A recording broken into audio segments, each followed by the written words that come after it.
extraordinary moment in American history. A former president now charged criminally with seeking to interfere with the lawful transfer of power after an election, a person who is now the front runner in the Republican primary for the next election.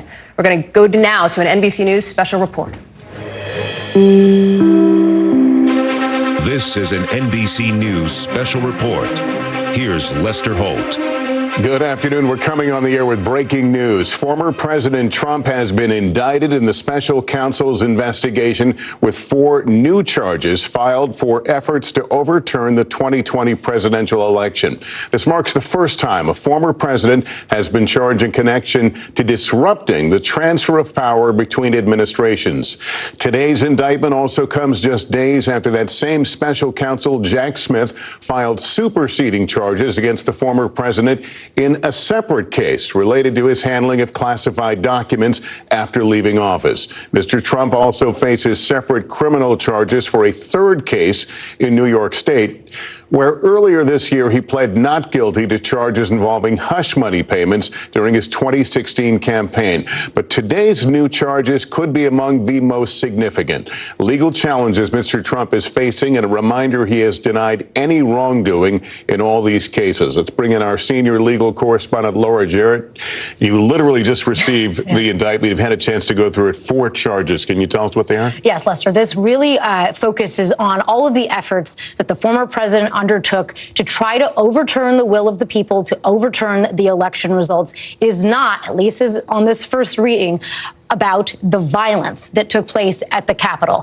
As you can see there on your screen, obstruction-related charges, specifically obstructing the congressional vote count that happened on January 6th, and all of the steps that the former president and his allies took to try to stop that count, to try to stop the peaceful transition of power. So we're going to go through this. It is lengthy, spanning about 45 pages, but again, the former president of the United States, for the first time in history, has been indicted for trying to thwart the last election. And to frame this from the beginning, this was never necessarily about the riot itself of January 6th, but what the prosecutors believe may have sparked that riot. Well, and we had wondered for some time exactly what the charges would be, as everyone remembers those iconic images from the attack on the Capitol and the speech that he made preceding it. And we had wondered whether he would be charged with some sort of incitement-related crime. And we're going to need to go through it again. But on the first pass, this appears to relate to the actual steps that he tried to take to thwart the vote count. Right. So that's why we're going to, again, try to I'll give you a moment to go through that. Let me bring in NBC's Garrett Haake, who has been covering the former president. Garrett, walk us through how this day has gone.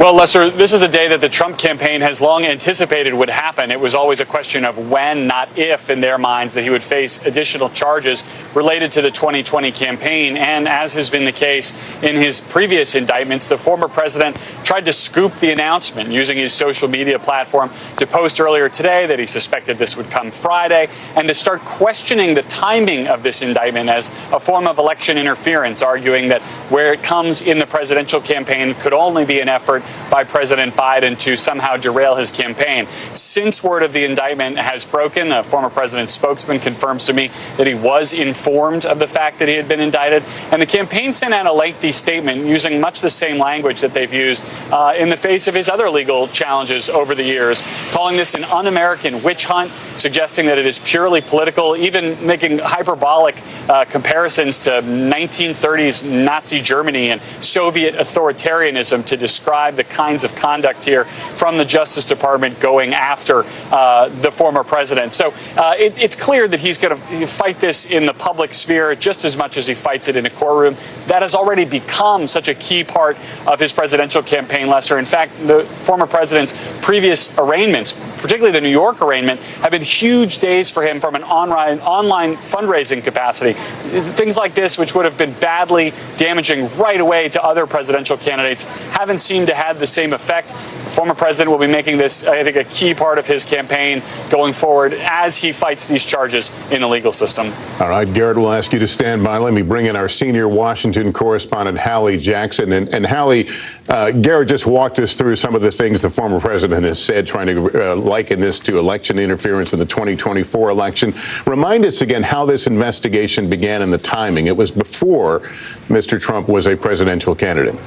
That's right. As far as the special counsel investigation and then the special counsel, the investigation itself, and then the special counsel, of course, was created after Donald Trump did become a presidential candidate this cycle. I want to hit on a couple of key points, Lester, that we are learning from this indictment. First, the next big date. This indictment says that the former president has been summoned to appear on August 3rd, which is Thursday. So Thursday will be the day, based on this indictment, that we may see the former president. I'll leave it to the legal experts to talk through whether or not that date could change based on conversations with the former president's attorneys here. I would also note, and I think it's, big picture, right, remind people what this is based on, right? At the core of this indictment appears to be the former president's insistence that this election, the 2020 election, was stolen from him. It was not. That was not true. And this indictment lays out a series of examples related to the former president's mindset. The prosecutors here are saying Donald Trump knew that wasn't true. He knew it wasn't true when he persisted in making these claims that were not founded of election fraud. He'd been told directly, they say he'd been informed directly that this was not the case. And yet he continued to make those claims through the election, after the election, before January 6th, after the January 6th. In fact, and this is not in the indictment, this is sort of me just telling you based on the reporting here, Donald Trump continues to make those claims even today, that the 2020 election was stolen from him illegally. Again, it was not. There is no evidence of widespread fraud in the 2020 election. And I think it is interesting, as we're looking through this indictment, that it very specifically lays out his mindset. Remember, his attorney general, even at the time, Bill Barr, came out publicly and said there was no evidence of widespread fraud. This indictment lays out multiple instances where the former president, people around him, were told that it was not the case, Lester. And I think that mindset question has been an important one and continues to be an important one. All right, Pally, I'll ask you to stand by as well. NBC News Chief White House Correspondent Kristen Welker joins me now. Kristen, we have seen everything leading up to this point. In fact, Mr. Trump himself has predicted this moment would happen. But to the extent that he's campaigning off it and seems to be enjoying his rise in the polls, the reality is these are very, very, very serious charges going forward. You're absolutely right, Lester. These are very serious charges. Politically speaking, we have seen former President Trump really benefit from these indictments in the polls. And in terms of a spike in his fundraising, Lester, he's 37 points ahead of Ron DeSantis, his nearest GOP challenger. However, from a financial standpoint, if you take a look at what he's spent so far in 2023, he's outspent how much he has raised, his super PAC has, in legal fees. So that speaks to the fact that this is starting to chip away at his overall operation as he runs for re-election. But again, politically speaking, we have seen his polls increase. We've seen a spike in fundraising. That's the primary. What happens in the general election? That's another matter. We've gotten recent polling out just this week, Lester, that show that he is running neck and neck with President Biden. No surprise there. This is a deeply divided country. We expect whatever the ultimate general election race to be a close one. So it's not a surprise that you would see President Biden and former President Trump running neck and neck. But it does raise questions about what this could mean if, in fact, he is the Republican nominee. So at this point in time, we're seeing both sides of that.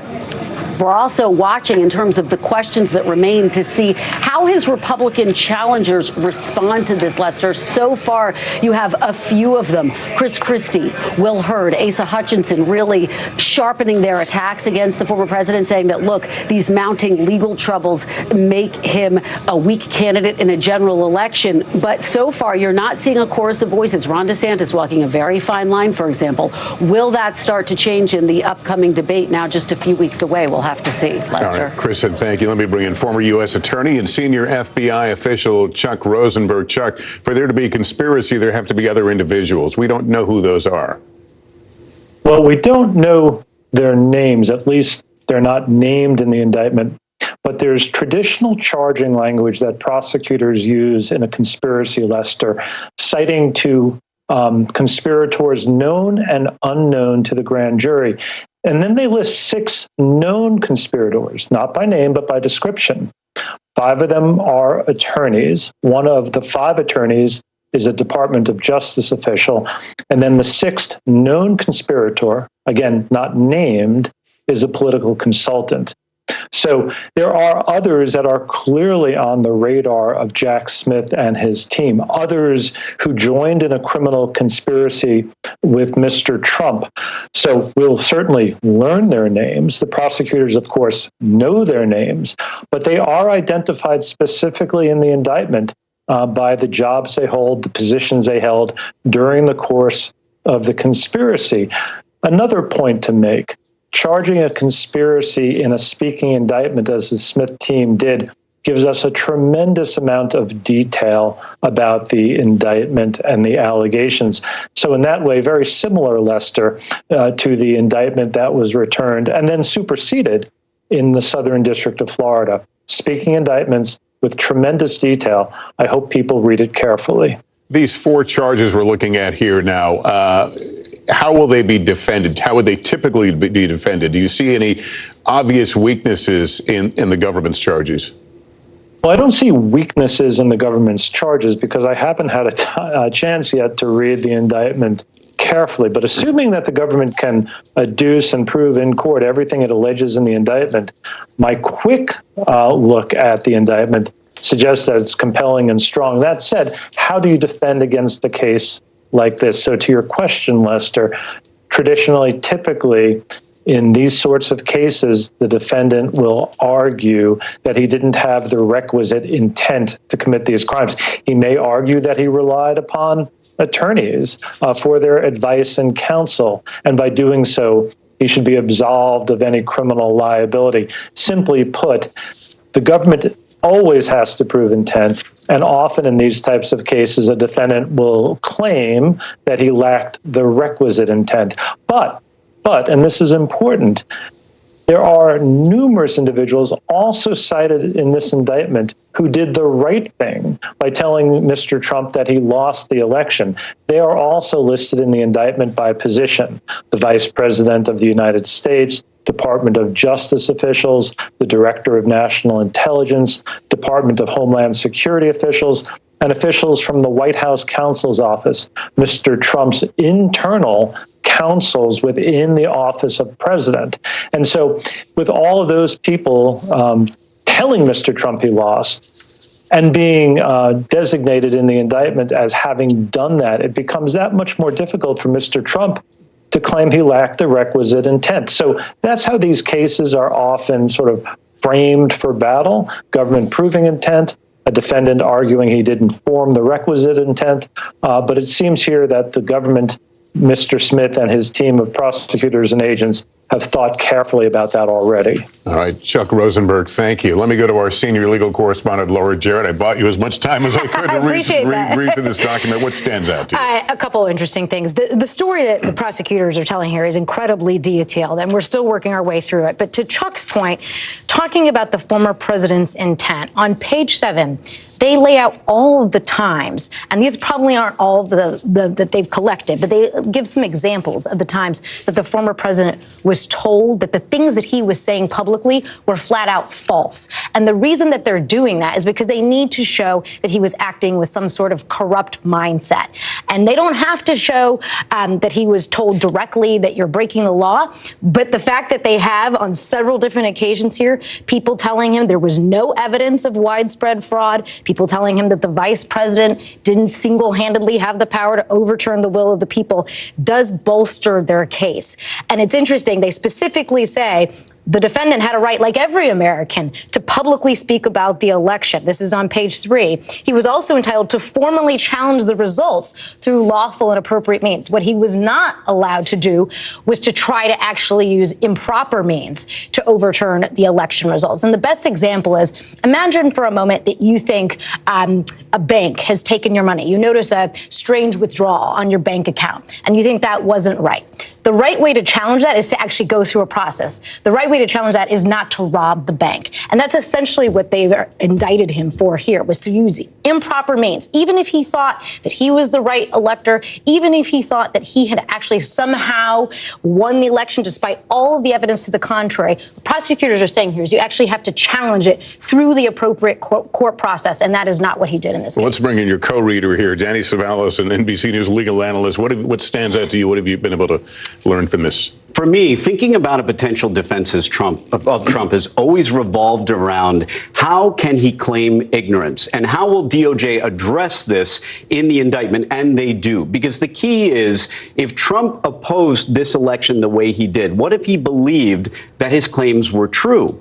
And the indictment addresses that. It addresses that Trump had knowledge, or at least reason to know, that his claims were false. And they list that right on page 7. They list all the different people and entities that told him, essentially, Mr. President, you are wrong. And that includes the vice president, senior leaders of the Justice Department. You have the director of national intelligence. You have the Department of Homeland Security's Cybersecurity and Infrastructure Security Agency. All of these people are combining to tell the president that there's no there there. There is no fraud. You're wrong. And so in light of all of these people telling him that and him proceeding, that allows an inference that the president at the time knew what he was doing was wrong, knew that he did not have a valid claim that the election was stolen. And so for me, that has always been the key, that if they charge him with any of these crimes, whether it's conspiracy to defraud the United States or conspiracy to obstruct an official proceeding, much of his defense would revolve around the claim that I believed that what I was doing was right. Yes, there were courts that were saying, that were dismissing my claims. Yes, the liberal media, for example, was saying that I was wrong, but I believed it, and I had enough people around me telling me that it was reasonable for me to think so. That's the core of his defense. I mean, the only other real defense is getting elected and appointing an attorney general to get rid of these charges. But the key here is, how do you address Trump's knowledge? It's always been the key, and now we see in this indictment they're addressing it. But did not, correct me if I'm wrong, did not evidence come out during the January 6 hearings that there were those who heard him acknowledge that he knew he'd lost? Yes, exactly. So that is going to be part of this, the government's burden of proof here. It may be somewhere in these words, but Laura and I and everybody else were furiously going through it. But they feature prominently right up front. They list all the different agencies and entities and people. And I always suspected that that would feature prominently in any indictment. The fact that senior members of the DOJ told him, you're wrong, including his outgoing attorney general, who sat him down and said, these claims, there's nothing there. And I knew also, I suspected rather, that the indictment would also have a lot on the fact that Donald Trump attempted to subvert, allegedly, the DOJ to achieve his election goals. Beyond being just morally culpable, you're going to have a lot of witnesses who are senior DOJ members, people who oppose this, and people who are going to be credible in a way that co-conspirators or cooperating witnesses ordinarily aren't. These are going to be very credible witnesses, and for the most part, we've already heard their story through the January 6th committee testimony and hearings from last summer. So we all knew most of the operative facts. The government is now saying those operative facts make out specific cases: conspiracy to defraud, obstruction of official proceeding. There you have it. We may have already known what happened. Now we know how the government sees that, and they see it as a crime. All right. And I should point out to folks, this is a pretty lengthy document you're all going through, so we appreciate you going through it and pulling out the salient facts. I also want to let folks know that we're now expecting to hear from Jack Smith in a briefing or a statement coming up perhaps within the next 10 minutes or so. We'll keep you up to date on that. Let me bring in former federal prosecutor and NBC News legal analyst Carol Lamb. Carol, a lot to go through. I don't know what you've been able to read. One of the issues I know going into this was whether they would focus on the so-called fake electors. Do we know if that's included in here? That is actually the bulk of what is included in here, Lester. And I think what people are going to wonder is, gee, you know, after everything we heard in the January 6th congressional hearing, how come we don't see charges relating to the actual violent breach of the Capitol that day? Isn't that so much of what the investigation in Congress took place with? And I think this was a very, very deliberate and smart decision on Jack Smith's part. He decided, I'm going to focus on the case that is easily, readily provable, and I'm not going to get involved in this brawl that took place on the grounds of the Capitol that day, because that is a trial that could take a long time, and at the end of the day, I don't know if I can get a conviction of Donald Trump on that. And remember, Donald Trump is now looking at 3 and possibly 4 criminal trials within the next year if they're all going to get done before the election. Jack Smith cannot afford to have a trial that goes on for 8 months. He needs to be surgical. He needs to get this conviction quickly. And it's rather unusual to have a conspiracy indictment brought where so many of the conspirators are not charged. They are unindicted conspirators described in the indictment. Only one individual is named in this indictment as a defendant, and that is Donald Trump. And that is likely because Jack Smith is trying to keep this case confined so that it can be tried quickly and he doesn't have to deal with multi-defendant cases. All right, Carol, thank you. Well, let me bring back Chuck Rosenberg. Chuck, you had some thoughts about intent, which will loom large in this case. Yeah, we spoke about it a few moments ago, Lester, and Laura and Danny also highlighted how the government has to prove intent, and Mr. Trump will try and argue that he never formed the requisite intent. But here's a box that Mr. Trump is in strategically. The best way for him to articulate his lack of intent would be for him to get on the stand and say he didn't intend for any of this thing to happen. Right? He might be able to do it through proxies. He could always try, but he runs into evidentiary problems unless he gets on the stand and says so himself. And that really is a box for Mr. Trump. As we know, he has made a lot of statements, many of them contradictory, many of them false. A good prosecutor starts on day one of the investigation putting together what we call a cross-examination file. I can only imagine how voluminous the cross-examination file that the prosecutors hold right now must be. So if Mr. Trump wants to argue, as we discussed earlier, that he lacked the requisite intent to commit these crimes, Lester, he's going to really have to consider taking the stand. Not something he's required to do, but something he might be inclined to do. And I would imagine prosecutors are salivating at the opportunity to cross-examine him. All right, Chuck, let me bring in NBC's Garrett Hake again. A reminder, any minute we're expected to hear from Jack Smith, the special counsel in this investigation. What more can you tell us, Garrett? Well, Lester, the political fallout from this momentous indictment is already happening, much as we expected it would. Donald Trump's Republican allies, particularly in the United States House, have been blasting out statements in his defense, many of which were crafted weeks ago in anticipation of this moment. And the former president is trying to capture the anger of his base to help his campaign fundraising. He sent out a campaign fundraising appeal via email just a few minutes after this indictment became public, which talks all about the idea that somehow prosecutors are coming after him to get to his supporters. He makes the case that he needs their support to continue defending them, and argues, as our legal team has been so thoroughly debunking, that this is all about the violence on January 6th, specifically in that fundraising email, saying he did nothing wrong on the 6th, that he told people to assemble peacefully, and that that's why he's being indicted. Obviously, the text of this indictment proves that very much not to be the case, but these fundraising appeals have been very successful for the former president up until now. His single best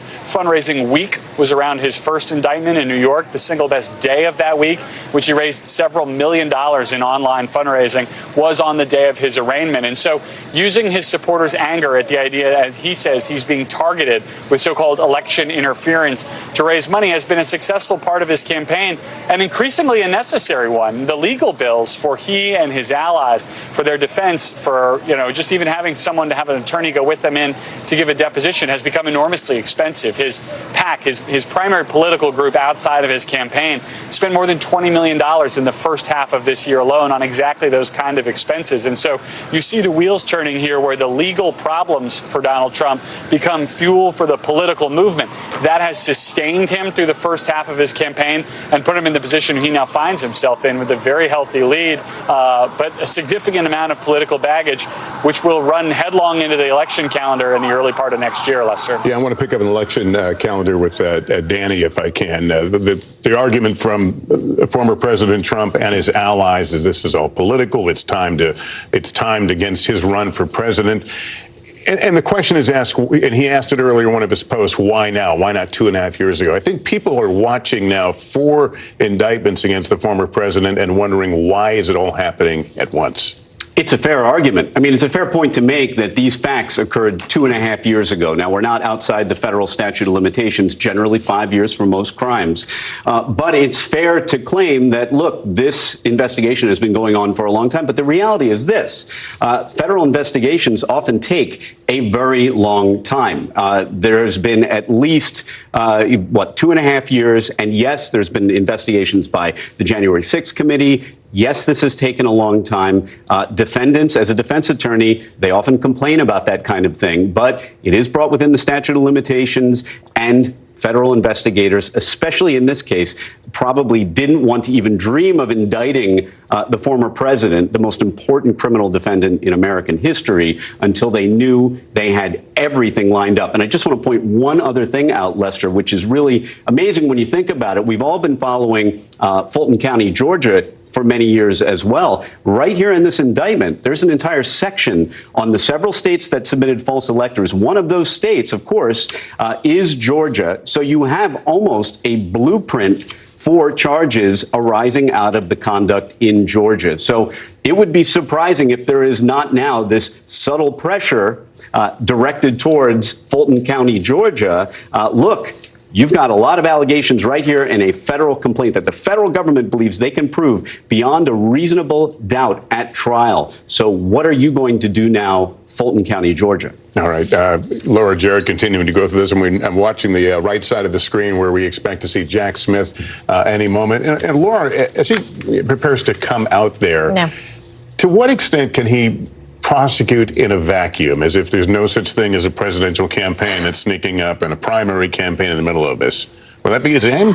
I don't know that it will be his aim. He's obviously, aware of the reality of the campaign time schedule, as everybody is. And he's also aware that already the former president has tried, in the other case brought by Jack Smith, to delay as much as possible. The argument he made is that this whole thing should be off the table completely as it relates to the documents case. He tried to argue that should just not even happen before the election. The judge didn't go for it. So, of course, I think Smith is human. He understands that the fact of the matter is that this is the front runner of the Republican Party who's running. And so perhaps it's unusual to see a case where the top person is actually the indictment you see first. And clearly there are more people that they believe to be involved in this conspiracy. So it is interesting that he brought the one against the former president of the United States first. But perhaps that's a recognition of the calendar here, and that he felt compelled to bring this case now and try at least as hard as he can to get it on the calendar, to go to trial. So what does the trial calendar then look for? Will they go in the order of indictments? In other words, will the documents case come before this? Or is it possible they think this is the low-hanging fruit? Not necessarily. So the documents case in Florida, that's a federal case, and it's currently set for May. But we know just last week they added a new defendant, which means new security clearances, more discovery. So even though that one is set for May, it's not clear that that's going to hold. So it could be the case that this case out of D.C. that has just happened today might actually go before the documents case, even though the documents case was filed first. This one, in many ways, is sprawling. It's complicated. There's a lot to unpack here, but the classified documents has another angle, which may mean that this one goes first, even though it wasn't filed first. And Danny, what are your thoughts that, based on what we read so far, that this is not really getting into the heart of the riot? And we've seen, over 1,000 people charged with relation to the January 6th violence. Is that even mentioned in here? Again, it may be, but Laura and I have still not gotten to the very end. But no, it's not charged per se. And that doesn't surprise me. Here's why. I always believed that if you're going to try to charge Donald Trump in connection with the speech that he gave on the January 6th and connecting that to rioters actually storming the Capitol, I rather thought that would not appear in this indictment. I thought that would be the toughest thing for federal prosecutors to prove, even though they have proven many cases against the actual people who stormed the Capitol. At the same time, there would be so many First Amendment implications there.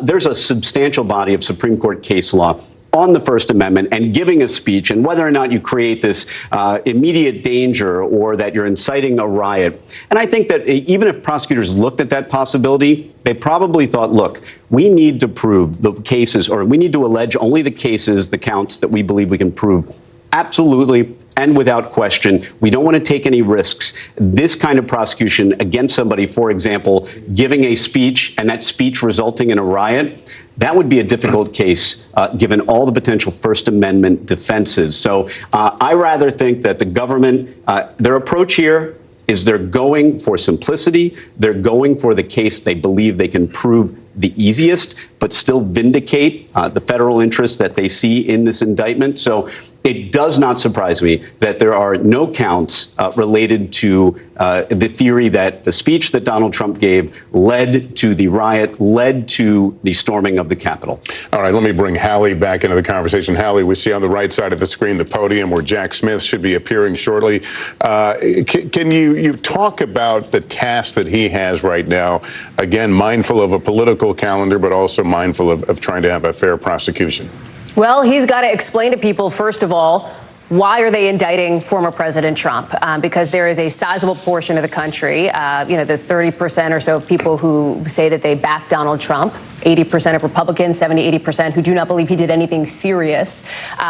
He has to explain to Americans what the issue at hand is. He's also got to do something else. And how he does it, I think we've seen, and we'll see tonight.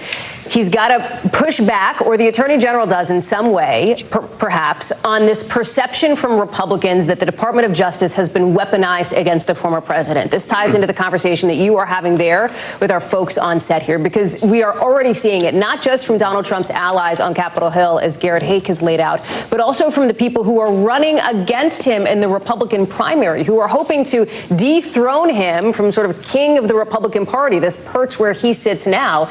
Ron DeSantis, for example, in this new statement says that he thinks, he says, I haven't read the indictment, so he's leaving himself some wiggle room there. And again, this is somebody who is currently sitting at second place, well behind former President Trump in recent polling. But he does say that he thinks that we need to put in place reform so people have the right to remove cases from D.C. to their home districts. He's essentially suggesting, he says, D.C. is, in his words, a swamp. He's suggesting that Donald Trump is not going to get a fair shake with a trial here in Washington. This may be one way that you see other Republican rivals of the former president seek to appear as though they have his back as it relates to the political persecution angle that Donald Trump has long claimed, while at the same time holding off, at least for now, on the actual substance of the indictment here. There are others who are competing in this sort of anti-Donald Trump lane in the Republican primary. I'm thinking of former Congressman Will Hurd, who are pretty directly going after Donald Trump, with Hurd saying that his presidential push is driven by an attempt to stay out of prison, and he says scam his supporters into footing his legal bills.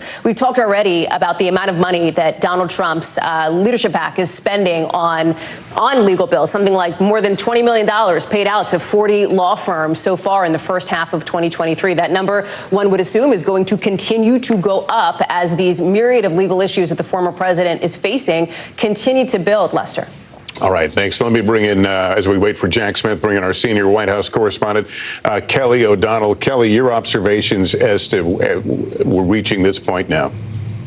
Well, certainly we have reached out to the White House, the Biden White House, and they are pointing us to the Department of Justice, saying that they run their criminal investigations independently there. So don't anticipate any statement from the Biden White House. President Biden right now and the First Lady are out to dinner in Rehoboth Beach. They're taking some vacation days. And so a real difference in the posture right now. A president who is on the job, in office, and at the same time taking a little vacation time at a point when he has been the subject of so much critical comments from the political right, especially after the House Oversight Committee was looking into his son's business dealings. And there are some on the conservative right who say that there is no coincidence in their assessment of scrutiny of the Biden family and another action against Donald Trump. When you look at the indictment, we've so often shorthanded this as January 6th. As I look at it, the conduct goes back to November 13th as some of the earliest points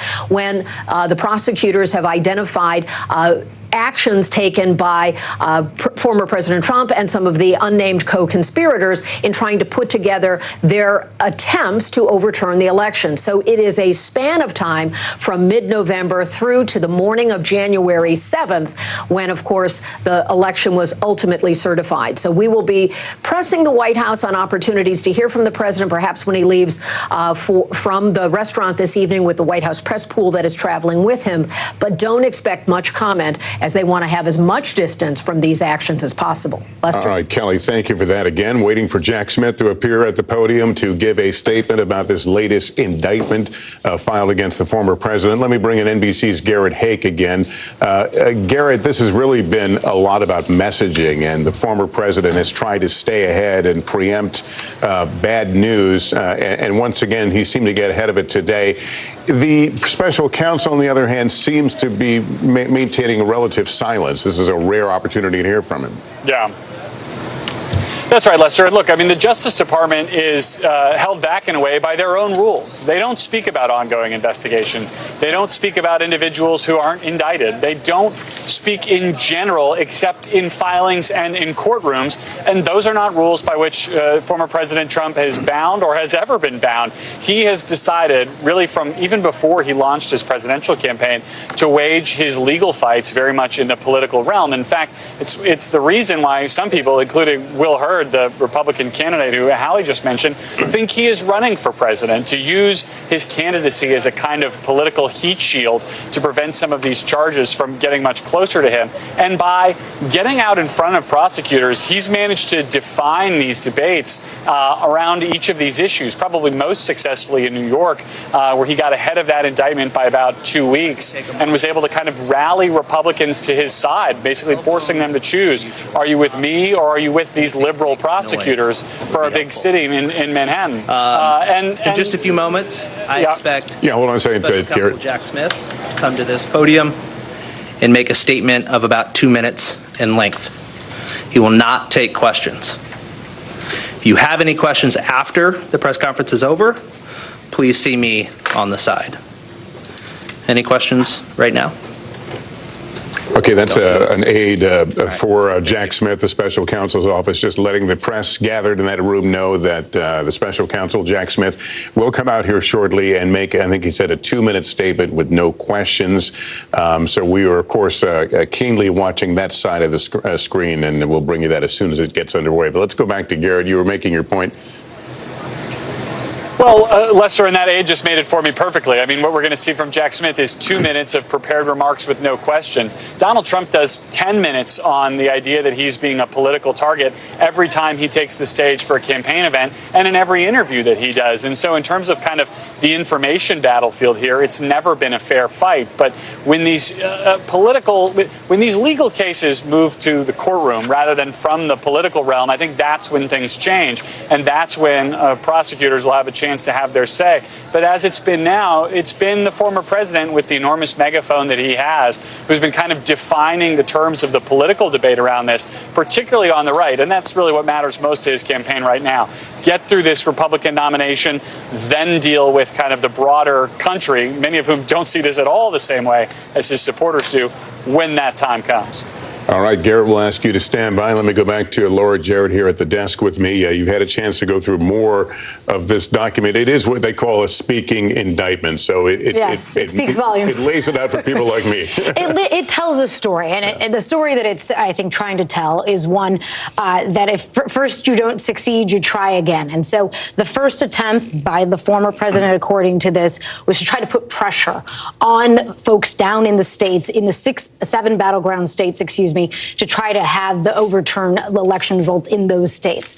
And as a part of that scheme, they actually signed false certifications saying that the former president had won, when in fact he had not. And they knew that those statements were false. And according to this document, this was actually done at Trump's direction. And we see the special counsel, Jack Smith, walking to the podium there now, expected to make some brief remarks, but not take any questions.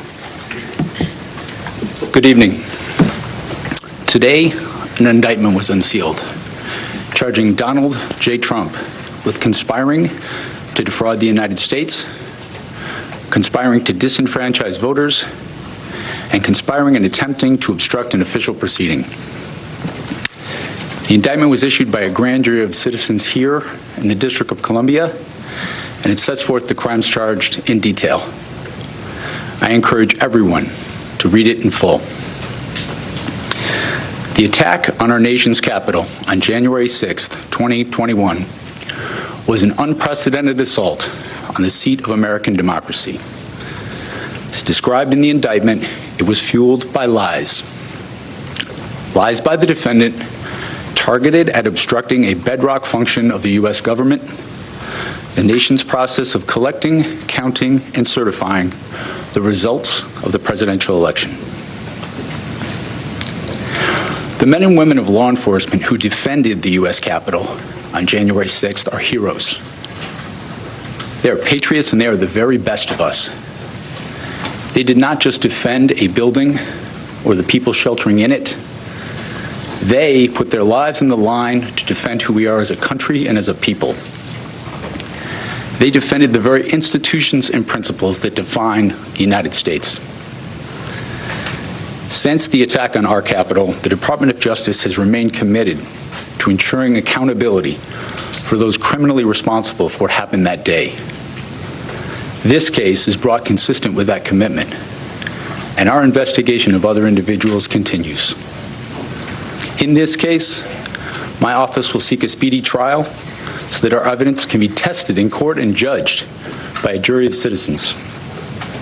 In the meantime, I must emphasize that the indictment is only an allegation and that the defendant must be presumed innocent until proven guilty beyond a reasonable doubt in a court of law.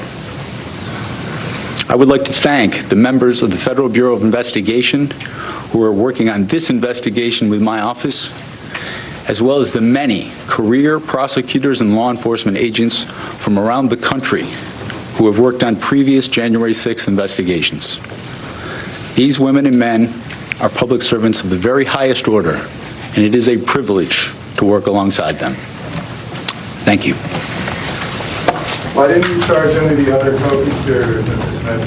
You already discussed that the election. Are you planning to bring any other charges against more individuals? Jack Smith declining to answer those questions from reporters about whether other individuals will be indicted or where it goes from here. As we were told, a very short statement.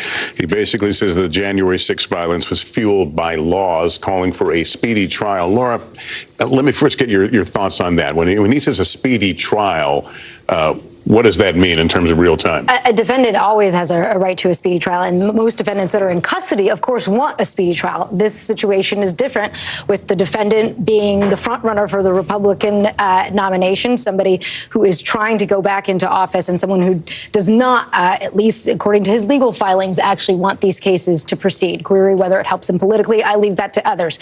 But you hear from Special Counsel Jack Smith there reiterating that he wants a speedy trial, something that he said last time. One of the few times that he made an appearance in the classified documents case, he said that in that case he got a May trial date. Query whether he gets one that's a little bit earlier here. A lot, of course, depends on the judge. And in this case, we don't know who this is assigned to yet. We'll see who gets it in Washington, D.C. But the judge has a lot of power in terms of keeping things on track, in terms of what motions get filed. Certainly, they're going to have a lot of power here. Danny, let me ask you this. There are people who may be watching this thinking, haven't we seen this before? Wasn't it called an impeachment trial? And then the January 6 hearings? They feel like they've seen all the evidence in this case. Yeah, interesting that most of the public has heard all of this evidence. We heard it last year during the January 6th committee hearings. We heard it back during the impeachment trial. But one of the things that we just talked about in terms of the speedy trial, you heard Jack Smith say he's going to seek a speedy trial. Now, the Speedy Trial Act requires that trial be brought within 70 days of arraignment. It's supposed to benefit the defendant. In this case, and in the documents case, it benefits the government. Here's why. And that's why Jack Smith wants that speedy trial. It makes sense.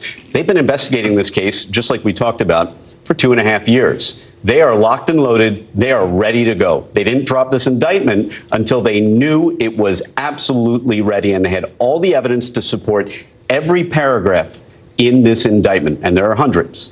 So the government is ready to go. There are many instances in which speedy trial benefits the defendant. A good example is when somebody's arrested mid-crime and the government is playing catch up to investigate the case at the same speed as the defense is. That is not this case. The defense has none of the discovery yet. They will not get it for weeks. And when they do, their job begins. So speedy trial in this case, although it's designed to benefit the defendant and can benefit the defendant, will benefit the government. Look for the government, just as it did in the documents case in Mar-a-Lago, to seek a speedy trial to move this case as quickly as they can. Remember, the government asked for a December trial date in the Mar-a-Lago documents case. And just very quickly, will this be like what we saw in Miami? He'll make an appearance, enter his plea, and leave? Exactly right. It's an arraignment. He'll show up. He'll enter a plea. It is a short event. It is procedurally very significant, but substantively in the courtroom can take 15 minutes. In state court, it can take a couple minutes. So that is exactly what we'll see, just as we saw in Mar-a-Lago. There are no co-defendants, so we're not going to have a situation where one of the co-defendants can't find a local lawyer. This will be even smoother and faster than the Mar-a-Lago arraignment. We should also point out a speedy trial is there to protect the public. And in an indictment in which he's being accused of actually disenfranchising voters, you can see Smith's team is going to want to emphasize that. All right. Well, that concludes this NBC News special report. We'll have much more ahead on NBC Nightly News, which will be any moment now for many of you. I'm Lester Holt. Thank you for watching.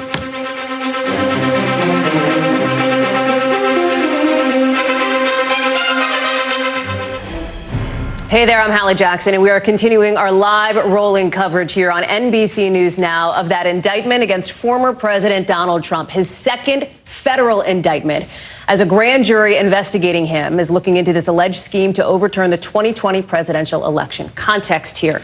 This is now the first time ever that a former president and current presidential frontrunner in the Republican primary has been charged in connection to disrupting the transfer of power from one presidential administration to the next. This means that the former president is now facing 4 new federal charges. You see them here: conspiracy to defraud the United States, conspiracy to obstruct an official proceeding, the obstruction of an official proceeding, and conspiracy against rights. Do you see those maximum sentences here? This is why legal experts suggest that this case, of all the legal issues that Donald Trump faces, is likely the most serious against him. Already in the last couple of minutes, we have had a slew of new developments, including, by the way, Mr. Trump's team already fundraising off of this new indictment against him. I want to bring in now our NBC News team, who is covering every angle of this as we continue our special coverage here on NBC News Now. You see Ken Delaney in here with us. We're going to get to Julia Ainsley, Mark Murray, and our legal analyst in just a second. But Ken, let me get to you first, and let me play what we've just heard now from Special Counsel Jack Smith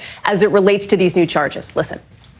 The attack on our nation's capital on January 6th, 2021 was an unprecedented assault on the seat of American democracy. As described in the indictment, it was fueled by lies.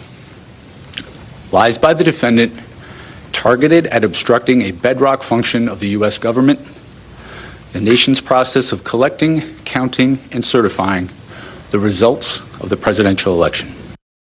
A rare statement from Special Counsel Jack Smith, who has been the tip of the spear in these investigations against former President Trump on the federal level.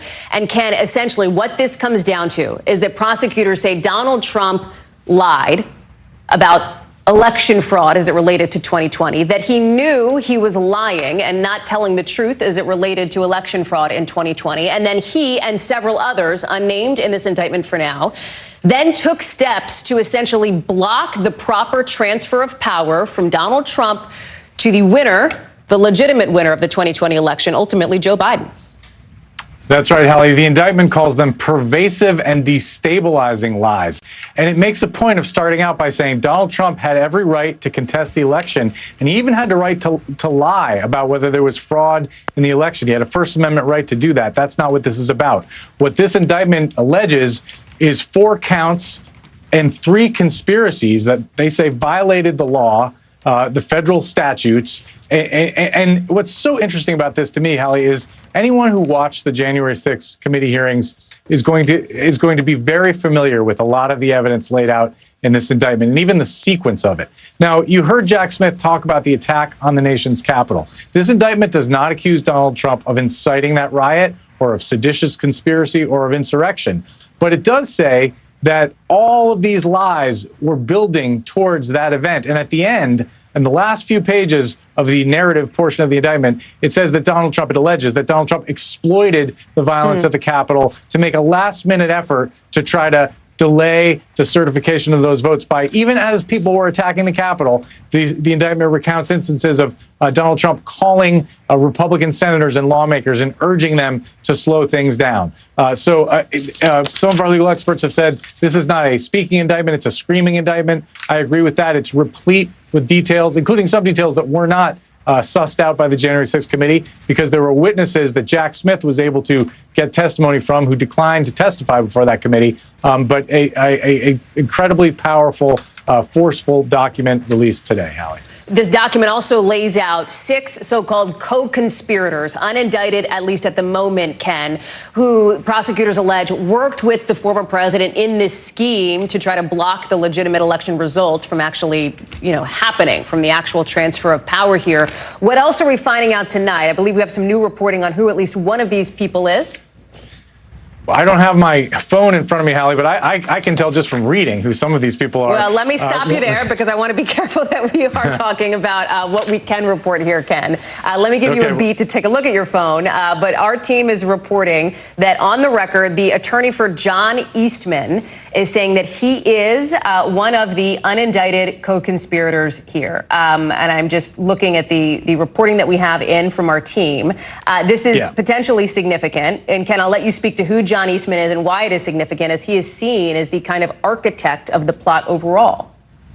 Yeah, he's sort of obviously figured in this as you read through. He was a constitutional law expert who was advising Donald Trump and was in his ear and was forcefully advocating for what we've been calling the fake elector scheme, and for the notion that Mike Pence on January 6th could somehow stop the count and send these slates of electors back to the states, which Mike Pence decided in the end he had no authority to do. Well, I'll just stop there. Yeah. Well, I mean, that's right. I want to go to Kristen Gibbons-Fedden, because, Kristen, it is, we know that these co-conspirators are unnamed in this indictment and unindicted. Could that change? In other words, could other people end up charged federally alongside former President Donald Trump in the days or weeks to come? I think so.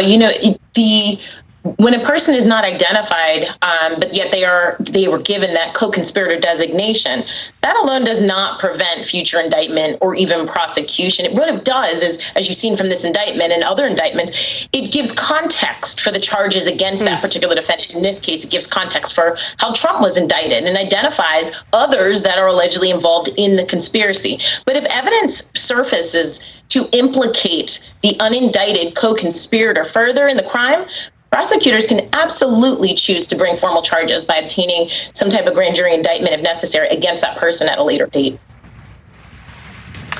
I want to bring in Mark Murray now, who is joining us here on set. And Mark, there is a political component to this as well, and that is because former Vice President Mike Pence is named, of course, in this indictment, not as somebody who did anything nefarious, but as the person who essentially at the Capitol rejected this scheme, citing the Constitution, and said, no, I will not be part of this.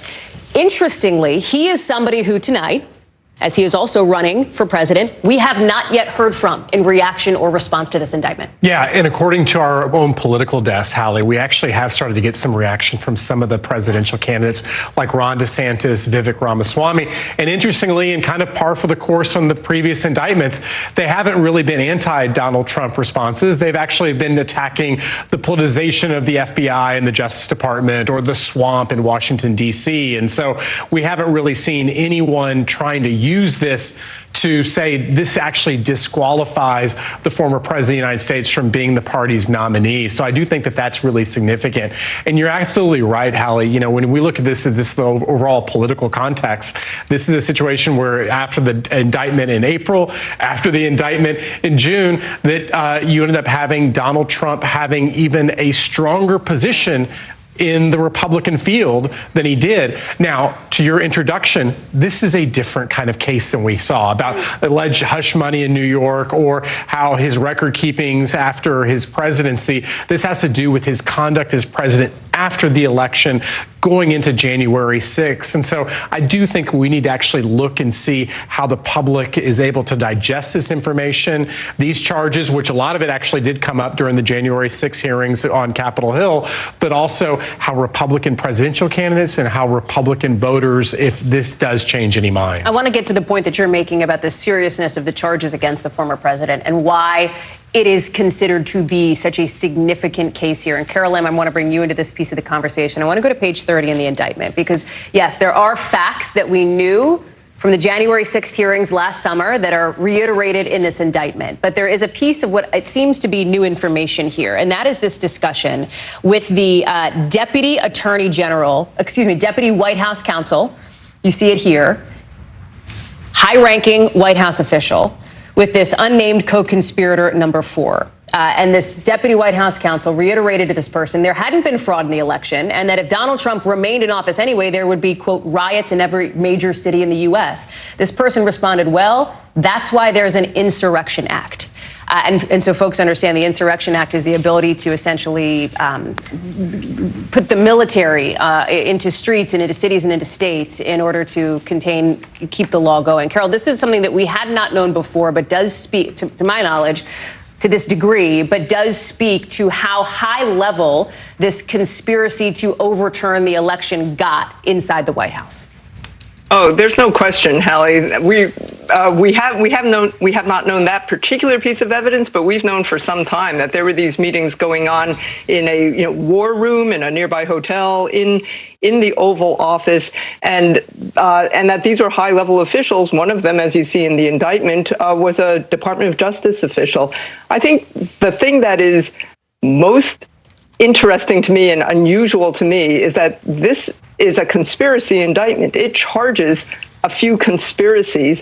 It names unindicted co-conspirators. And I can't tell you how unusual it is to have a conspiracy indictment and yet name only one defendant in the indictment. That tells me either that these unindicted co-conspirators are cooperating in some fashion. In other words, they have testified and they will testify, or they've been given immunity and are being forced to testify because once you're immunized, you have no choice but to testify. And many of them are lawyers. I want to go to Attorney General Carol Troop. Merrick Garland is speaking now. Immediately after the January 6th attack on our democracy, the career men and women of the Justice Department engaged in what has become the largest investigation in our history. In November last, I appointed Jack Smith, a special counsel, to take on the ongoing investigation in order to underline the department's commitment to accountability and independence. Mr. Smith and his team of experienced, principled career agents and prosecutors have followed the facts and the law wherever they lead. Any questions about this matter will have to be answered by the filings made in the courtroom. Thank you, everyone. Thank you, everyone.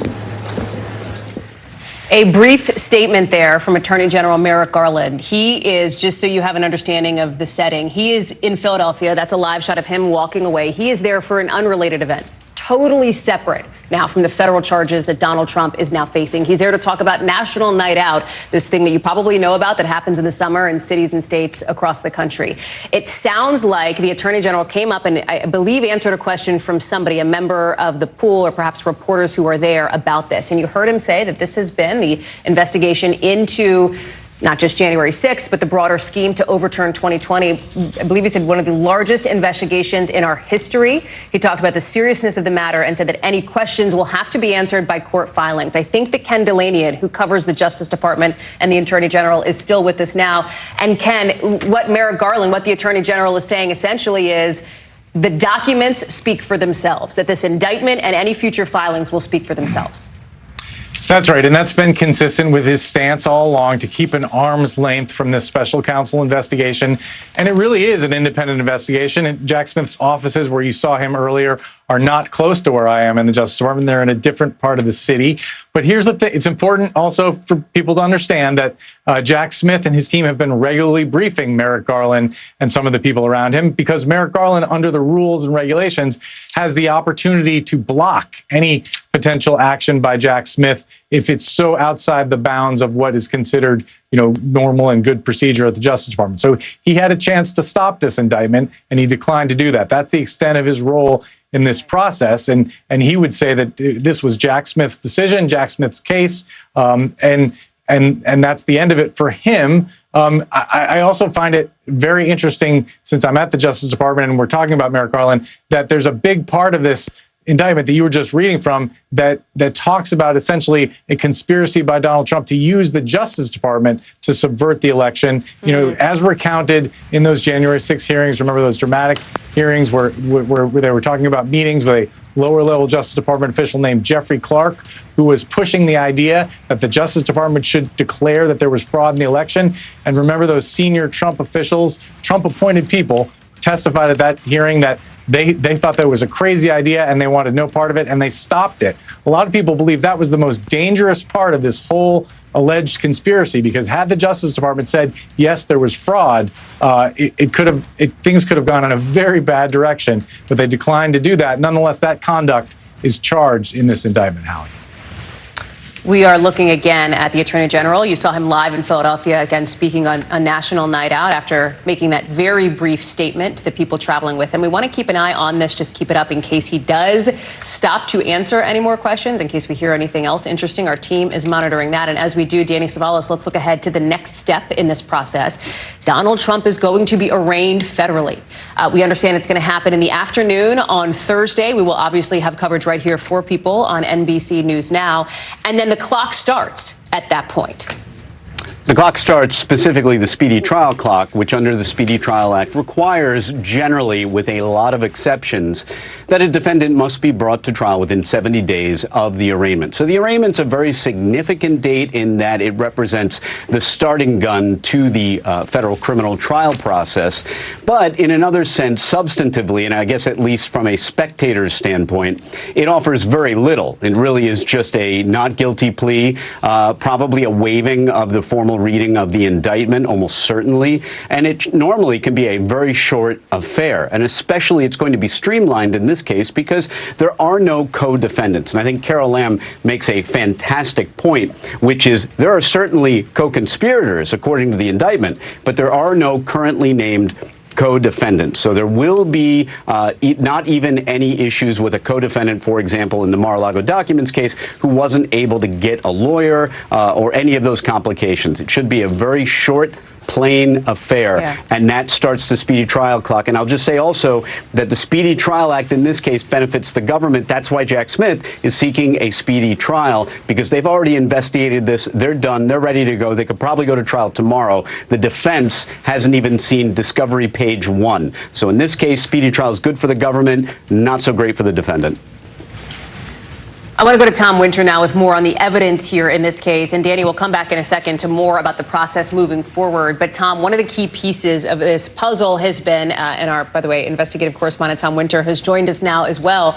One of the key pieces and the key questions related to this investigation had been the mindset, the intent, if you will, of former President Trump. Right. This indictment lays out very clearly that Donald Trump knew that what he was saying was a lie, was not true, because as this points out, he was directly informed that by the people around him. Talk through it. Yeah, there was no mistake about it, Hallie. And when you look at the evidence and you look at the potential types of things that Danny was just talking about, what his defense attorneys will see, you've got contemporaneous notes by the former Vice President of the United States, Mike Pence, detailing what Mike Pence says happened in key meetings at the White House, including a January 4th meeting, according to the indictment and the allegations, where there's this discussion back and forth about whether or not Mike Pence can reject electors or challenge electors from specific states, kind of the 7 states that have been referred to in the January 6th report, rather, as well as this indictment. So we've got contemporaneous notes from the former vice president. That could be powerful before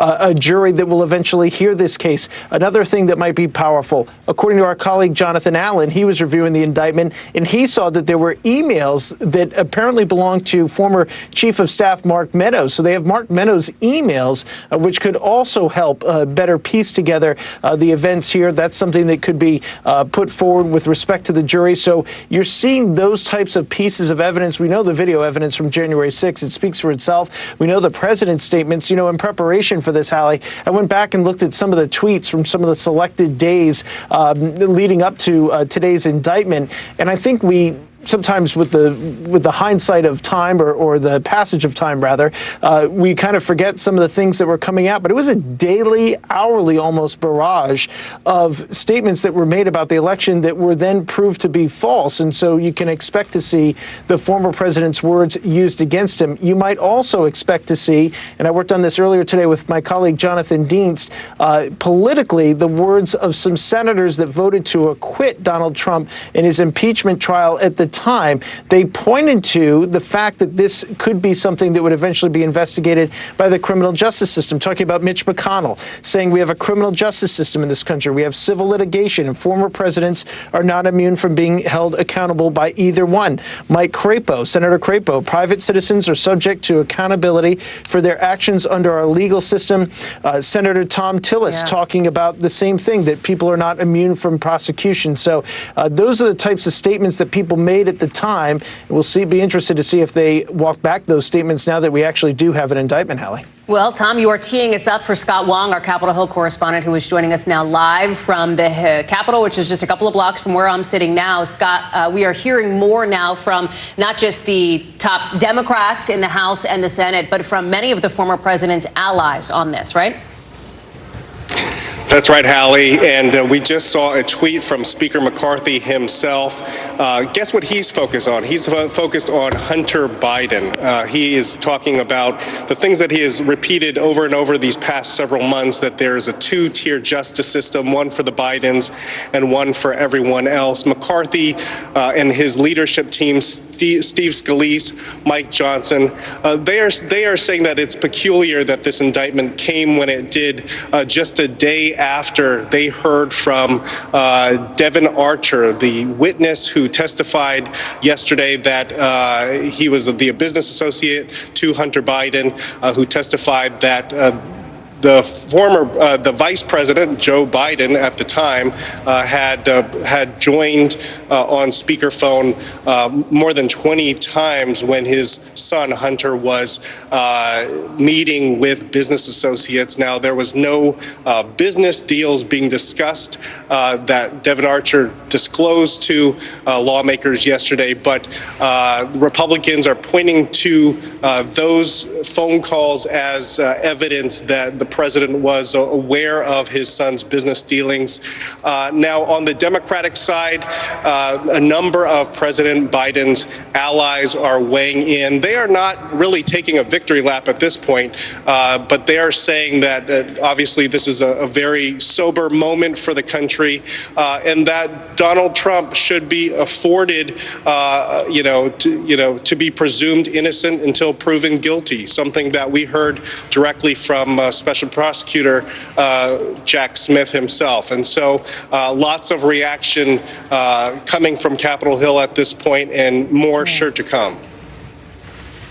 Scott, thank you. I want to go to Kristen Gibbons-Fedden, one of our legal analysts here, who is joining us as we talk about what happens next here. So here we are Tuesday night. It is 6:42 Eastern time. We have heard now from Special Counsel Jack Smith. We have heard from the Attorney General, Merrick Garland. We have heard, at least in statement and post form, from former President Donald Trump, the defendant now charged in his second federal indictment, third indictment overall. This one, legal experts say, the most serious against him at this point. Next big date will be Thursday afternoon. That is when Donald Trump is, at the moment, expected to be arraigned. There is going to be a judge that oversees that arraignment. And Kristen, I'll have you jump in with the legal expertise here. There's a different judge, however, assigned to his case overall.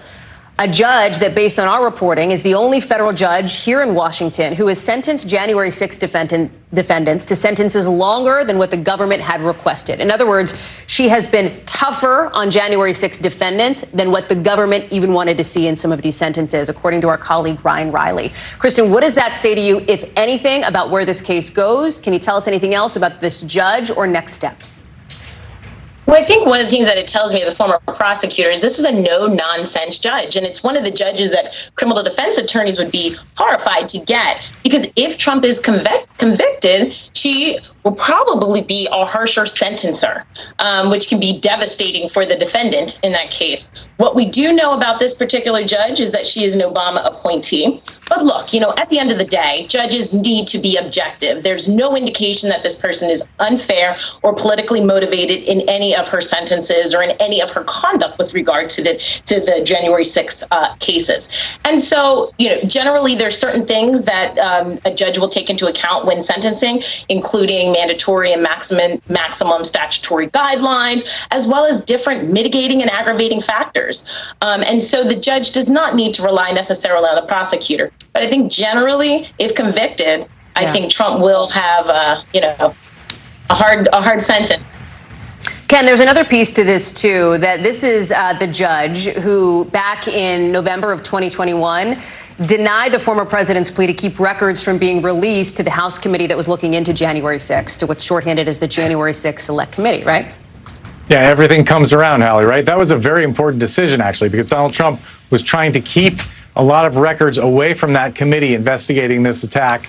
And this judge said, no, there's a public interest in the House of Representatives obtaining these records. And as you know, that January 6th committee conducted an extremely thorough investigation. And you could even argue that we would not be here today had that committee not done what it did in terms of the investigating that it did, the records that it obtained, and the televised hearings that it held. It's absolutely the case that there wasn't much going on in this investigation at the Justice Department until those televised hearings put starkly in front of the American people some of the conduct that's now alleged in this indictment. But yeah, so you can expect that ruling by Judge Chutkan will come up and will be the source of some interest by the Trump team, for example. Also, the fact that she's an Obama appointee. Interestingly, she was born in Jamaica. She spent some time as a D.C. public defender and also a corporate lawyer. So a very interesting background, a very well-regarded judge here in the District of Columbia. But no doubt the Trump folks will remember well this decision. Allie.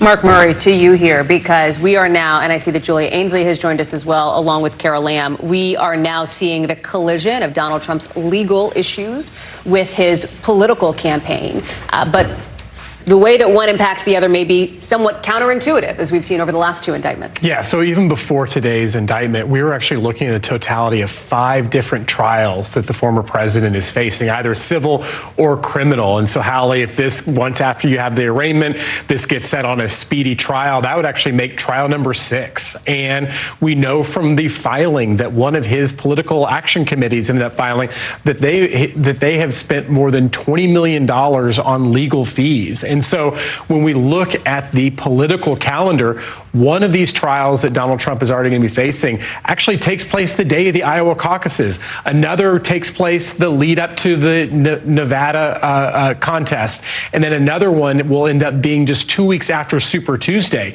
So Republican primary voters are going to have to be juggling all of these different types of actions, information at the very same time that these trials are going to be going on. So it is, not only is this action today unprecedented, but the information that Republican primary voters and how they act is also going to be grave as well. Mark Murray, thank you. I want to bring back in Tom Winter, who has been going through this indictment. And Tom, as you broke right here on NBC News Now, first to tell us that this was a 45-page indictment, that in fact it was related to the former president. I have been trying to look through this as we've been on the air, having the conversations with all of you, and I think it is significant and notable that obviously Donald Trump is the only named person here. There are those 6 unindicted co-conspirators, but there are others who we can infer played an important role. And again, not in a nefarious way, but I think of former Vice President Mike Pence. Central to certain pieces of this indictment here, as clearly were members of his team. Talk us through that part of it.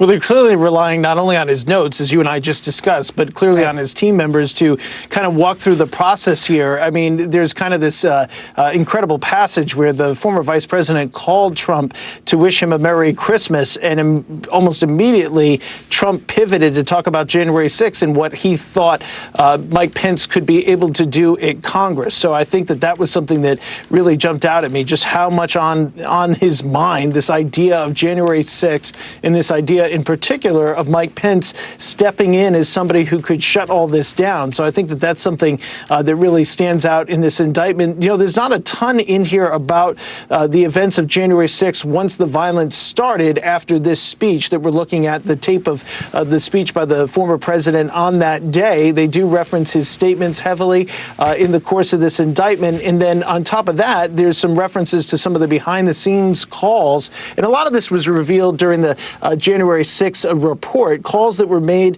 to Republican members of Congress saying, hey, you know, we need you to hold on, or we need to get more information to the state legislatures. Can you carry this out to tomorrow morning? Can you delay it? So even after the violence of that day, there were unnamed individuals that were calling, and we think from the January 6th committee we might be able to name some of those individuals soon, kind of matching up the conduct with what's already been out there. But there's still an ongoing effort, even after the bloodshed of that day, to try to slow this down and try to get an effort to not certify the election on that night. You know, it's interesting, Hallie, the January 6th report, the final report is 845 pages. This indictment, 45 pages.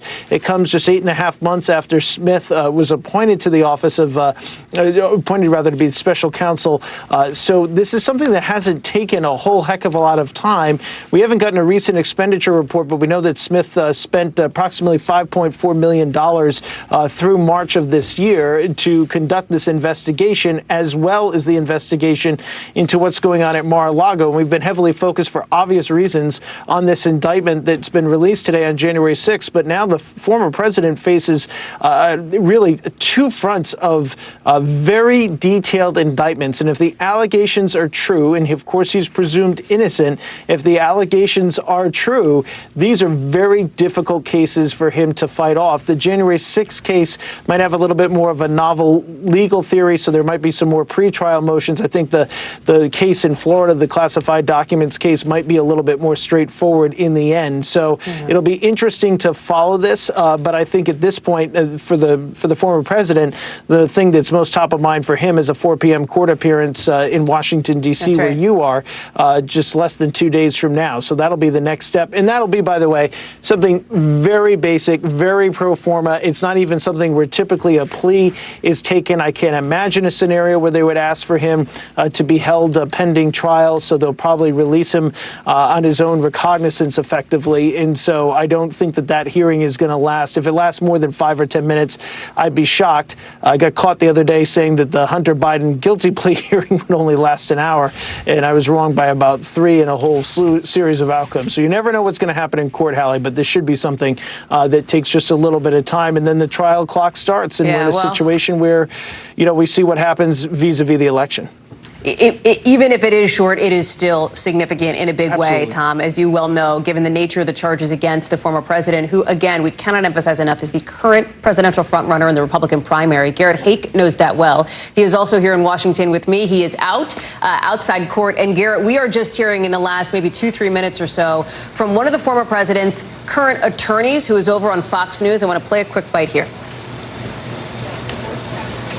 And now we have that Justice Department indicting President Trump for actions that he took as the chief executive of the United States with respect to public policy matters. So now we have the criminalization and the weaponization of public policy and political speech by one political party over another.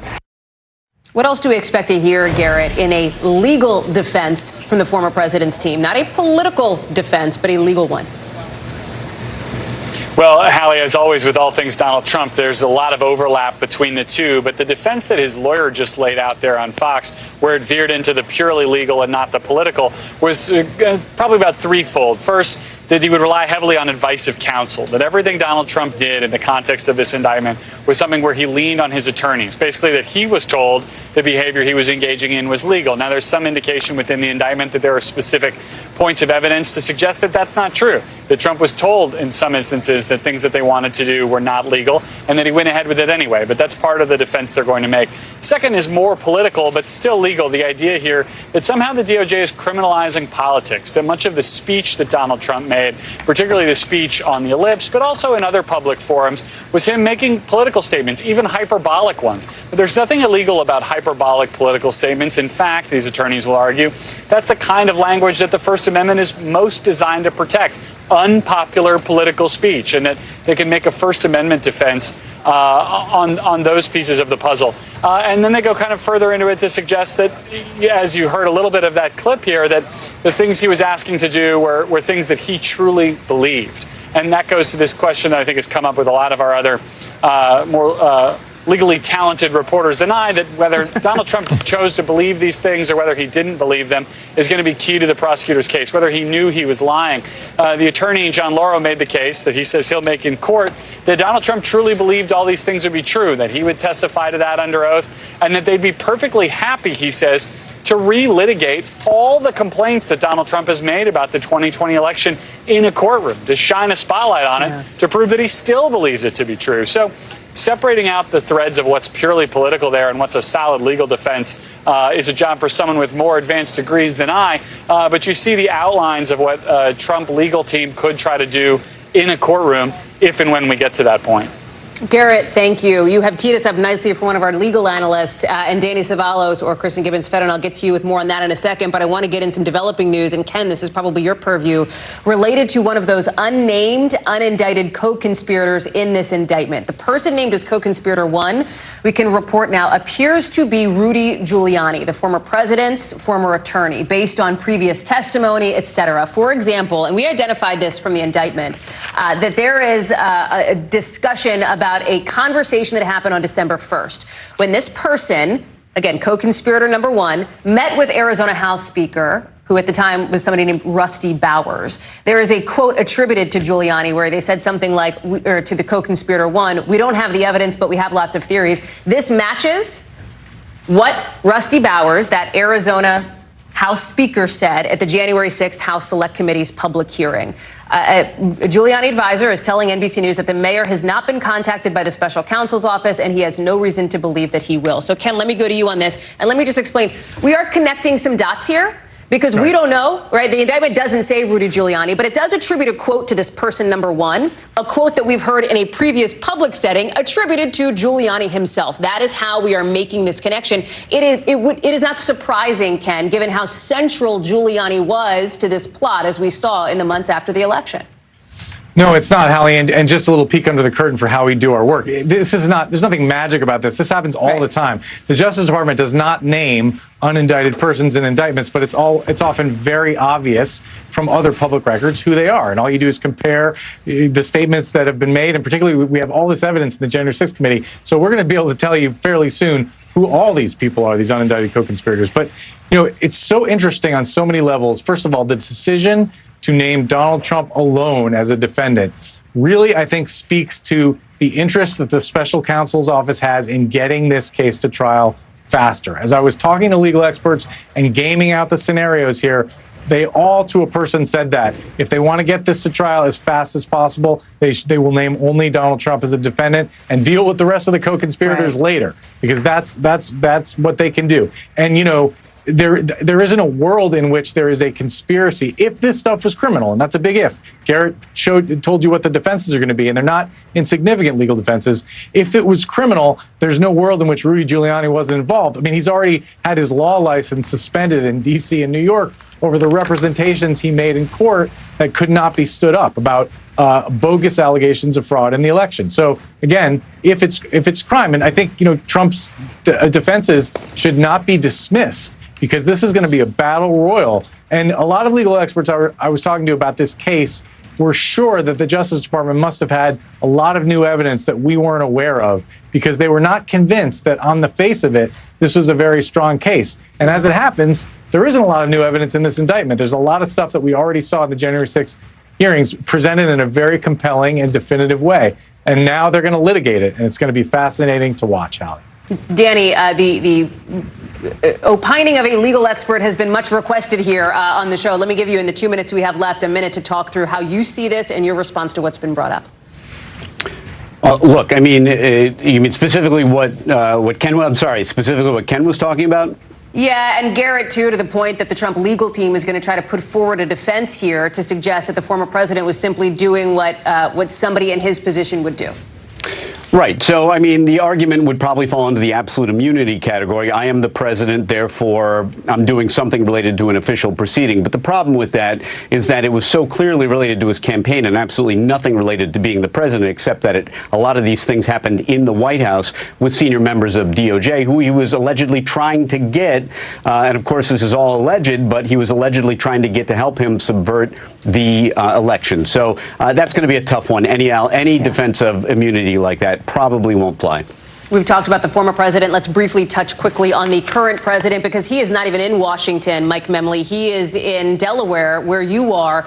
Long has tried to keep an arm's length distance from the DOJ investigation into his predecessor here. And that is demonstrated in some ways by a rather interesting split screen tonight, as former President Trump is facing a federal indictment, now his second. Tell us where President Biden is. Hallie, the president is spending his evening with dinner and a movie. He just wrapped up dinner with the First Lady at a local seafood restaurant, and now he's at a movie theater watching Oppenheimer, of course, major motion picture about the development of the first atomic bomb. Now, the White House, for its part, as well as the Biden campaign, is sticking closely to that no comment policy. They want to keep that firewall intact, making it clear that there has been no involvement on the part of the president and his team with the decisions, not just of the Justice Department, but a special prosecutor. It is interesting to note this, though. The previous indictment related to, of course, the classified documents investigation. And it's clear why the president, especially in that case, would not want to comment. He faces his own special counsel into his handling of classified material. In this case, while the White House, while the campaign is not commenting, remember, the president launched his re-election campaign with images of January 6th. This is a theme you can expect him to continue to discuss. It's an excellent point, Mike. Our thanks to you. Our thanks to everybody. Danny, Mark, Kristen, Tom, Ken, Garrett, the list goes on, who's joined us now for this live rolling special coverage here on NBC News Now. Former President Trump, again, facing his second federal indictment, becoming the first former president and first current presidential candidate now to be charged with disrupting the lawful transfer of power from one election to another. Much more coverage here as Top Story picks it up right now.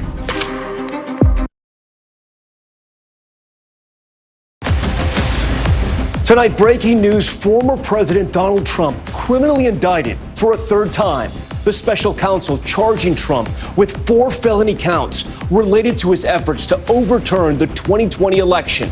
The charges, the most serious allegations an American president has ever faced, including conspiracy to defraud the U.S. and conspiracy to obstruct an official proceeding. We will have full team coverage on this bombshell indictment tonight, including the legal road ahead for Trump, as special counsel Jack Smith says he will seek a speedy trial, and we're now learning the identity of one of the co-conspirators not named in the indictment. Plus, what all of this means for his bid to become president yet again, as one of his Republican rivals for the GOP nomination joins Top Story Live tonight.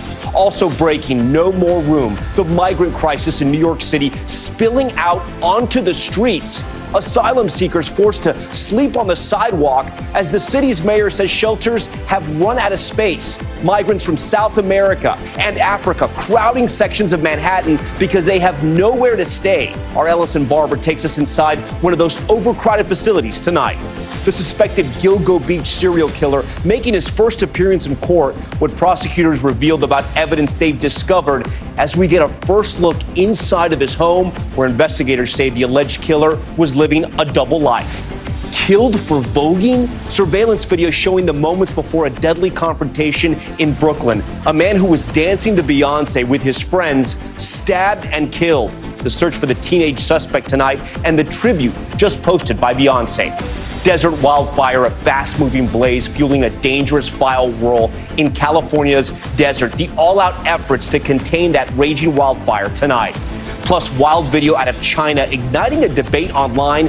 Is this a bear or a human in a costume? what we're hearing from the zoo where it lives.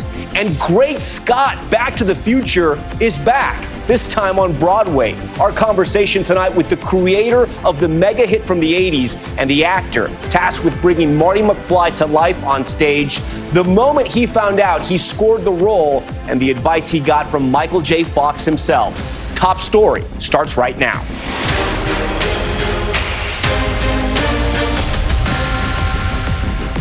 And good evening. We begin Top Story and our special coverage tonight with that bombshell news coming out of Washington. Former President Donald Trump has been criminally indicted for his alleged efforts to overturn the 2020 election and undermine the will of American voters. The charges, likely the most serious allegations Trump is facing and perhaps the most serious charges an American president has ever faced. Here they are. You can see them on the screen. Conspiracy to defraud the U.S., conspiracy to obstruct an official proceeding, obstruction of an official proceeding, and conspiracy against another person or people's rights.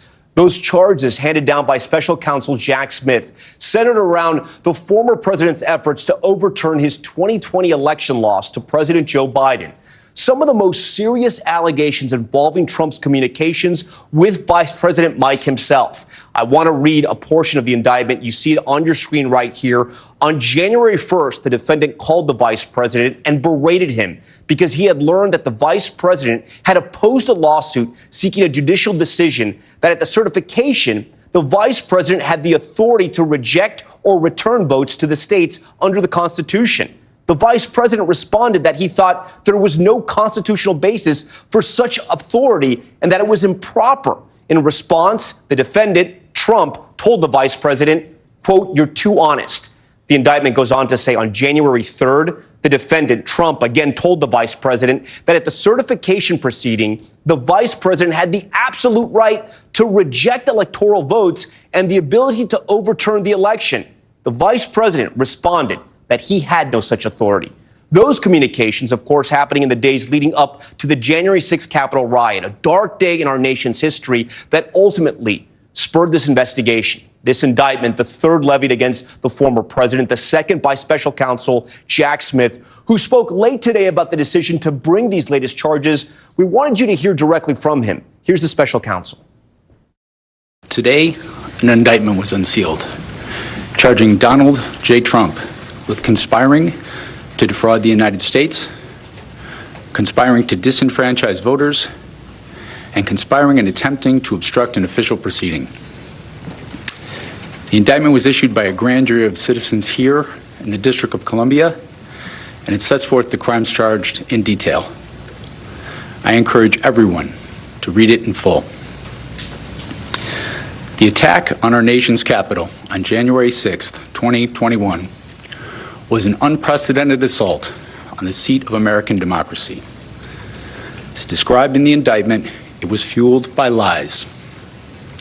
Lies by the defendant targeted at obstructing a bedrock function of the U.S. government, the nation's process of collecting, counting, and certifying the results of the presidential election. The men and women of law enforcement who defended the U.S. Capitol on January 6th are heroes. They are patriots and they are the very best of us. They did not just defend a building or the people sheltering in it.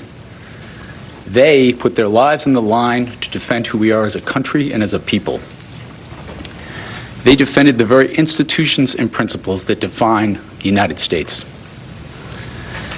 Since the attack on our Capitol, the Department of Justice has remained committed to ensuring accountability for those criminally responsible for what happened that day. This case is brought consistent with that commitment, and our investigation of other individuals continues. In this case, my office will seek a speedy trial so that our evidence can be tested in court and judged by a jury of citizens. In the meantime, I must emphasize that the indictment is only an allegation and that the defendant must be presumed innocent until proven guilty beyond a reasonable doubt in a court of law. And you heard it right there from Jack Smith himself. The former president is, of course, innocent until proven guilty.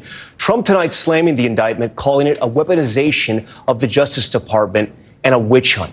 We'll have a robust discussion tonight and the best legal and political minds on TV. Plus, a GOP rival to former President Trump, who is running for president himself, Will Hurd, will join our show live. But first, let's get right over to NBC senior legal correspondent Laura Jarrett, who has been combing through the indictment. She joins us here live. So, Laura, I know you've been on TV for the past couple of hours. I do want to pull out something that Jack Smith just said, which is he made it clear that he wanted to tell the American people they were going to have a speedy trial. Explain why you think he told this to the American people.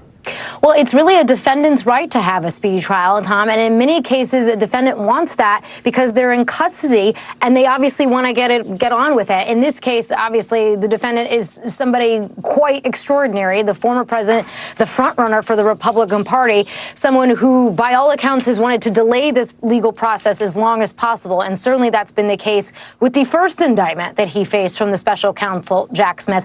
But the public also has a right to a speedy trial.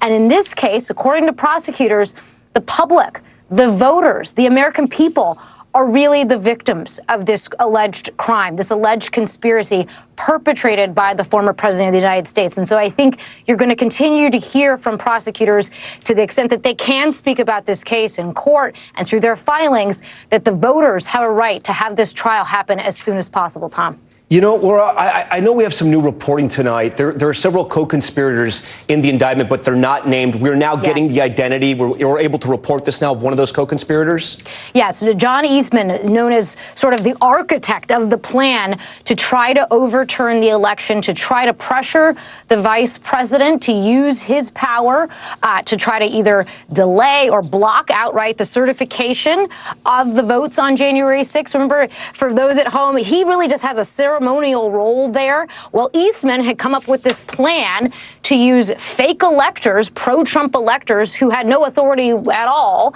And the idea was that was going to serve as sort of a pretext for Pence to say, aha, see, there are these dueling slates of electors. There's some conflict here. I have to try to delay or block this in some way. Pence obviously didn't go along with that plan, and he carried out his duties. But Eastman concocted that plan, and by his own account, thought that the plan was legally risky. And it appears, again, that he is one of these alleged co-conspirators. Now, you point out, Tom, these people have not been charged with a crime, and there's 6 of these alleged co-conspirators, as the prosecutor puts it, people who are known and unknown to the grand jury, but they're described in such a way that it's pretty clear who they are. And Eastman is one of many here. The others appear, again, based on what we know, public reporting, and we're going to continue to report this out.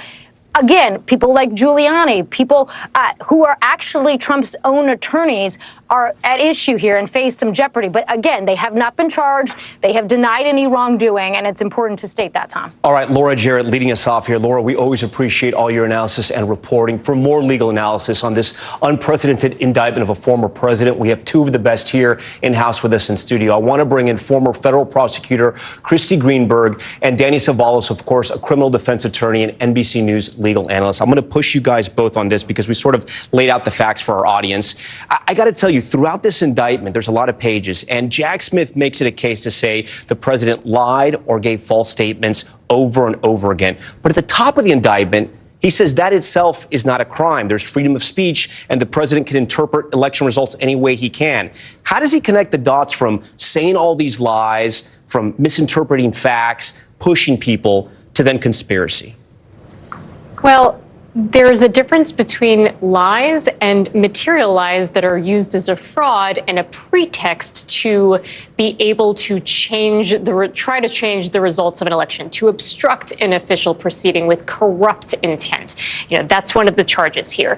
To conspire with intent to try to deprive somebody of their right to vote and to have that vote fairly counted. Again, there are lies that you can say about different aspects of the election and how things were run, but when you are doing it with this criminal intent, that's what changes, just a white lie to something material and something with intent that makes it a crime. As a federal prosecutor combing through this, what are the 2 biggest pieces of evidence you think that the federal government has? Is it the conversations with Vice President Mike Pence? Is it the fake electors? Is it both? The conversations with Mike Pence are incredibly damning evidence. There is a line here that's private conversation, so this is the first we're hearing of it, where he Donald Trump says to the vice president, "You're too honest." There's another line here where he said, the vice president says, "Well, even your own lawyer doesn't think I have the authority to do this, to delay or reject the electors," and yet Donald Trump continues to pressure him and try to get him to act. And then even knowing that there could be violence, even hearing that Mike Pence had to be escorted out on January 6th, the private conversations that are in here is he's still saying, well, it's great, people are angry. And look, people are angry for me. No concern about his running mate, no concern for the vice president of the United States and his safety. It's just, it's shocking. But I'm not sure if that's a crime. And Danny, I want to ask you as a defense attorney, pouring through this, I mean, you hear it a lot. Trump's words are being used against him. But again, is that a crime? And could he use the defense of, listen, all these co-conspirators, these were lawyers, a lot of these guys, and they were telling me things like, quote, "We don't have evidence, but we have theories," which is in this indictment. Is that a defense? I got bad legal advice. I didn't know I was breaking the law. Yes, and you say the magic word defense, and that's the context in which I look at what is the most important evidence alleged in this indictment, and I think about the defense. And when you talk about there are a bunch of lawyers that were doing this, what you're really saying goes to the core defense, really the only defense Trump has ever had, which is ignorance, which is, I believed I won. And on page, I believe it's 7, the government responds to that, and they start listing all the people, all the important people who told him unequivocally that he was wrong, starting with senior members of the DOJ, starting with, including Bill Barr, his then Attorney General. Then you have other members of the National Defense, other people who knew that he lost, told him that he lost. That means that Trump, the government's planning to prove, at least to a jury, that Trump, in light of all of these people telling him that he lost, he still believed he won. And they'll just let the jury decide. They'll let the jury weigh whether Trump's argument that, hey, in light of all this, I still had no idea, I still believed I won. I relied on these attorneys. And by the way, relying on attorneys, it's a risky defense. You waive all of your privilege. And in addition, some of these attorneys, Tom, are co-conspirators. They may turn on him. Well, not yes and no. Yes. I mean, yes, they may turn on him. They probably will turn on him. In my view, attorneys are more likely to turn because they don't want to lose their law license. They don't want to lose their career. There are people that are more likely to rush into the government and enter into a cooperation agreement. And I usually throw attorneys in that category. Maybe not always, but generally. So when I read through this indictment, right, because I'm trained in this job to kind of figure out what are the headlines here, how can we make this into television, what do we need our viewers to know? I know you read this and you look for flaws. You look for ins where you have an advantage over the prosecution. Combing through this indictment, do you see inroads as a defense attorney? Let me tell you the way it usually goes down when you're defending a federal criminal case. You look at the indictment and then you have a very long, hard talk with your client. You say, look, you may have won a few cases in state court, but we're in federal court now. They win almost every single case. Most of a federal criminal defense attorney's job is a prolonged guilty plea, a negotiation. But that isn't really an option here for the former president because there really isn't anybody else that he could give the government that they'd be interested in. This case is almost certainly going to go to trial unless the former president simply doesn't have the stomach for a trial. So when you ask me, do I see flaws in this indictment? I don't see many, but I wouldn't expect to see many. Do you know why? Because this is a case that Jack Smith and Special Counsel's office investigated until they were absolutely certain they could prove each and every paragraph in that 100-plus page paragraph indictment beyond a reasonable doubt. So I'm not surprised that I don't see a whole lot in the way of weaknesses. Christy, the president, Republicans are already stating the fact that this investigation took 2.5 years, right? And they're questioning the timing. Why did this take 2.5 years to bring this indictment against the president when a lot of this stuff happened right after the election? Is that a fair criticism, or does an investigation of this magnitude take that long? Well, This investigation, Jack Smith's investigation into January 6th, I mean, he was only appointed in November of 2022, and that's really when things started to pick up with respect to the investigation. That's not a long time for an investigation of this magnitude with this many individuals that they were interviewing. I mean, there are so many different state officials that are listed in here, different states where there were fake elector schemes, pressure on the state officials to turn away electors. I mean, this is a sprawling conspiracy that is charged here. So, you know, this is not a lengthy period of time. Why were the co-conspirators not named? Well, you can't, if they're not charged, they're not in this charging instrument, they're not going to be named. And why do you think they weren't charged? Or is it just not yet? I think because of speed. So Jack Smith wants to get to trial before the election against Donald Trump. If you charge these other 6 individuals, 5 of whom are identified or appear to be lawyers, you're going to have exactly what Danny was just saying. They're going to start pointing the fingers at each other. And then you get into pretrial motions about motions to sever if their defenses are antagonistic to one another. And then so if the first case out of Florida is May 20th, 2024, would this case come after that, before that, around the same time?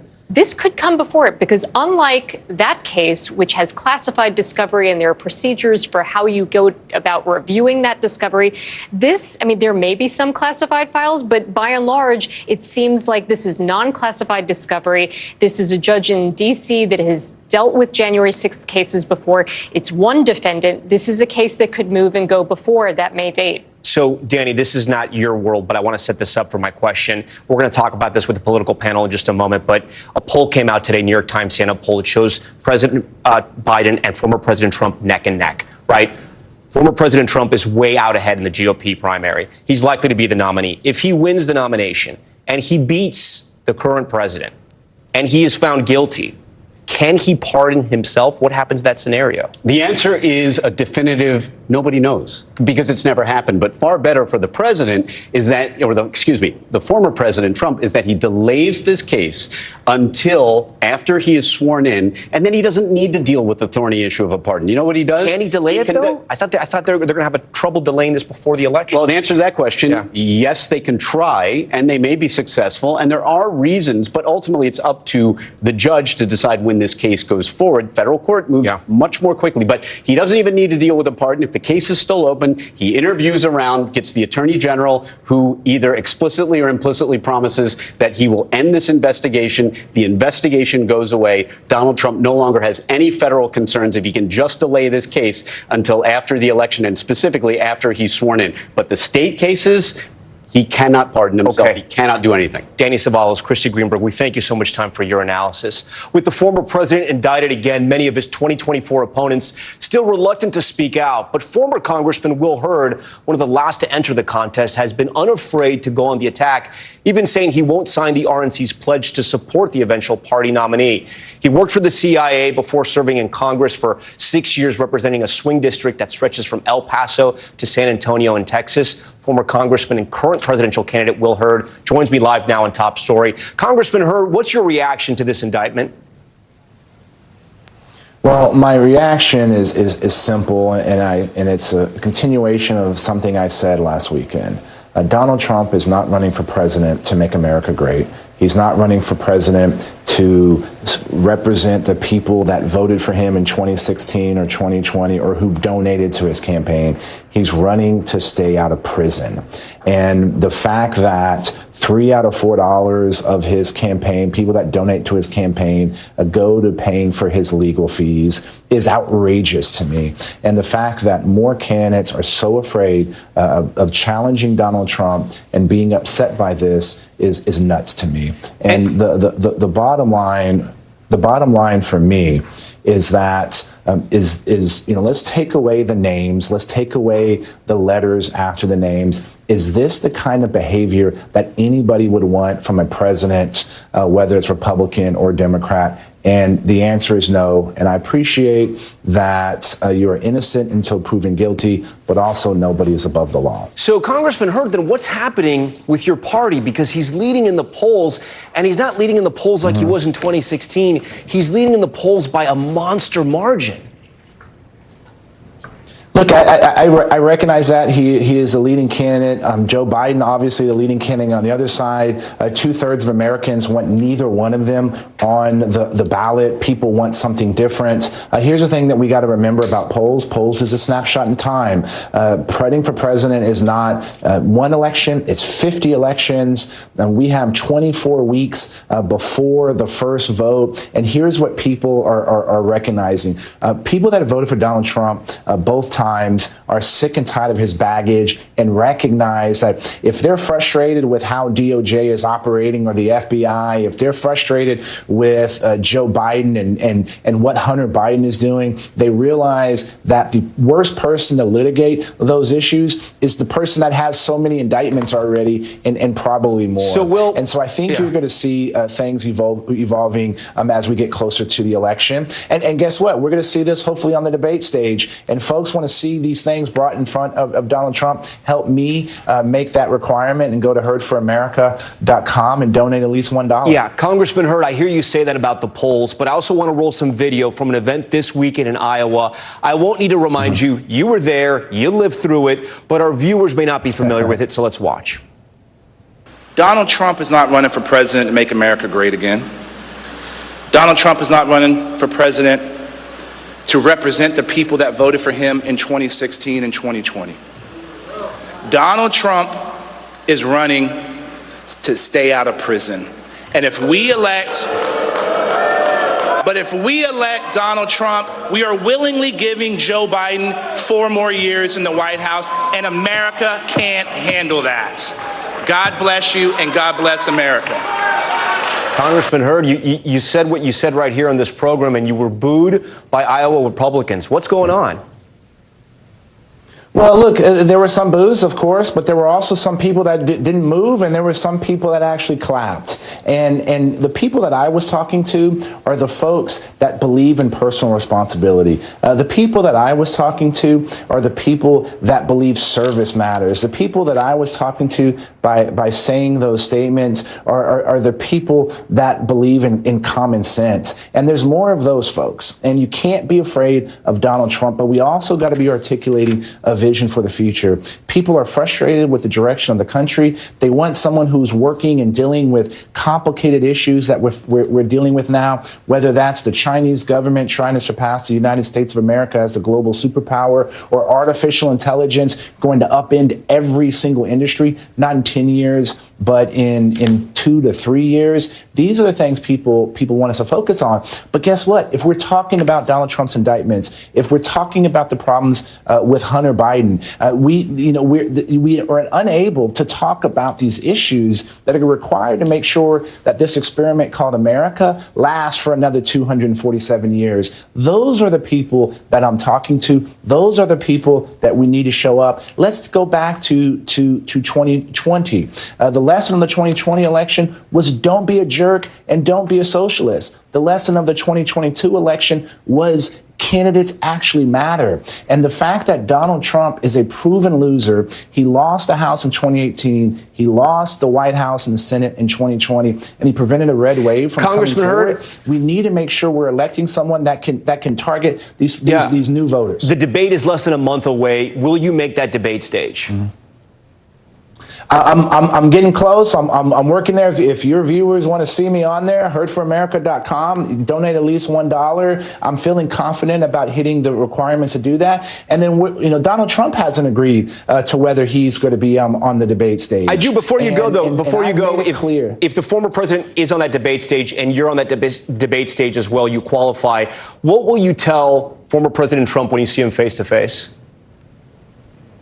I'm going to tell Donald Trump that, you're defrauding your supporters by taking $3 out of every $4 and using it for your campaign is not making America great. You're not focused on the future of the country. You're worried about not dying in prison. He's 78 years old, and if any one of these counts he's found guilty, he's going to be in prison for the rest of his life. That's what he's focused on, and that's not acceptable. That's not what the American public deserve. And if we elect him, if Republicans elect him as a GOP nominee, we are giving 4 more years to Joe Biden. Okay, Congressman Will Hurd, we appreciate your time. Thanks so much for joining Top Story tonight on this big night of news. This latest indictment putting even more legal pressure on former President Trump. But will the charges chip away at the MAGA base, or will President Trump continue to pile on to his larger lead in the polls? I want to bring in our panel tonight here on Top Story tonight. Former Trump White House Deputy Press Secretary Hogan Gidley, political strategist Rina Shah. She served as an RNC delegate in 2016, and NBC News political contributor Maria Teresa Kumar. She's also the CEO of Voto Latino. Thank you all for being here tonight on this special edition of Top Story. Hogan, I'm going to start with you. A lot of allegations against the former president tonight. What do you think is going on in Trump's head right now as he's watching all this news? Well, first things first, if you think you're going to make the allegation stick that Donald Trump truly in his heart of hearts believed he lost that election, I think you've got a really difficult uphill battle to try and win there. But look, I was just with the president. He is continued to be focused on his campaign, the America First policies that improve the lives of all Americans, regardless of race, religion, color, or creed. He made a comment in Erie, Pennsylvania over the weekend in which he said, they're not indicting me, they're indicting you, and I'm just happen to be standing here in the way. We're all in this fight together. That's where Donald Trump's head is right now, and the MAGA base is kind of right there with him. It seems like every time he gets attacked, every time an indictment comes down, he goes up in the polls. He's, in fact, increased his lead close to 40 points now in the polling, and that includes not just the national polls, but the more important polls state by state.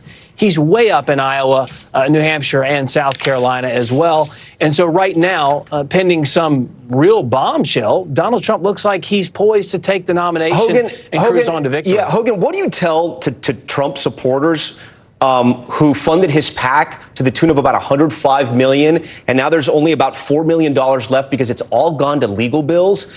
I mean, if he is the nominee, how are you going to beat Joe Biden if you're paying for lawyers? Yeah, I saw that report. Again, I didn't corroborate any of it, but let's just assume that's all correct. I think the American people, especially those on the Republican side giving money to Donald Trump, also don't appreciate the weaponization of government. Three-letter agencies going after not just a former president, but if you like the wrong tweet or you download the wrong podcast or you attend the wrong speech, you're targeted by this government. So they do feel as though they're in this all together with President Trump. And right now, I've heard no outcry from the people I've spoken with who've given money to Trump. And they say, yeah, we're giving him money. We want him to win the campaign. But part of that is beating back some of these ridiculous charges and these insane allegations. And so for them, they see it as a victory. Rina, I want to get to you before we go to that. I understand there's a new statement coming out from the former president. I don't know. From Vice President Pence. I think we have a new statement here. Let me just see. Do we already have the graphic for this or no?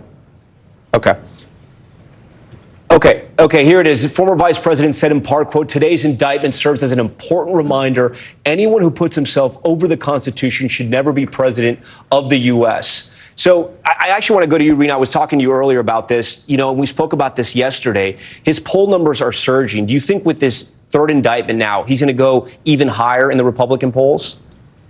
I think we'll see a temporary boost of support, no doubt, amongst Republicans who are very distrustful of sort of this moment in history. Sort of why are these indictments coming down so long after these crimes have supposedly been committed?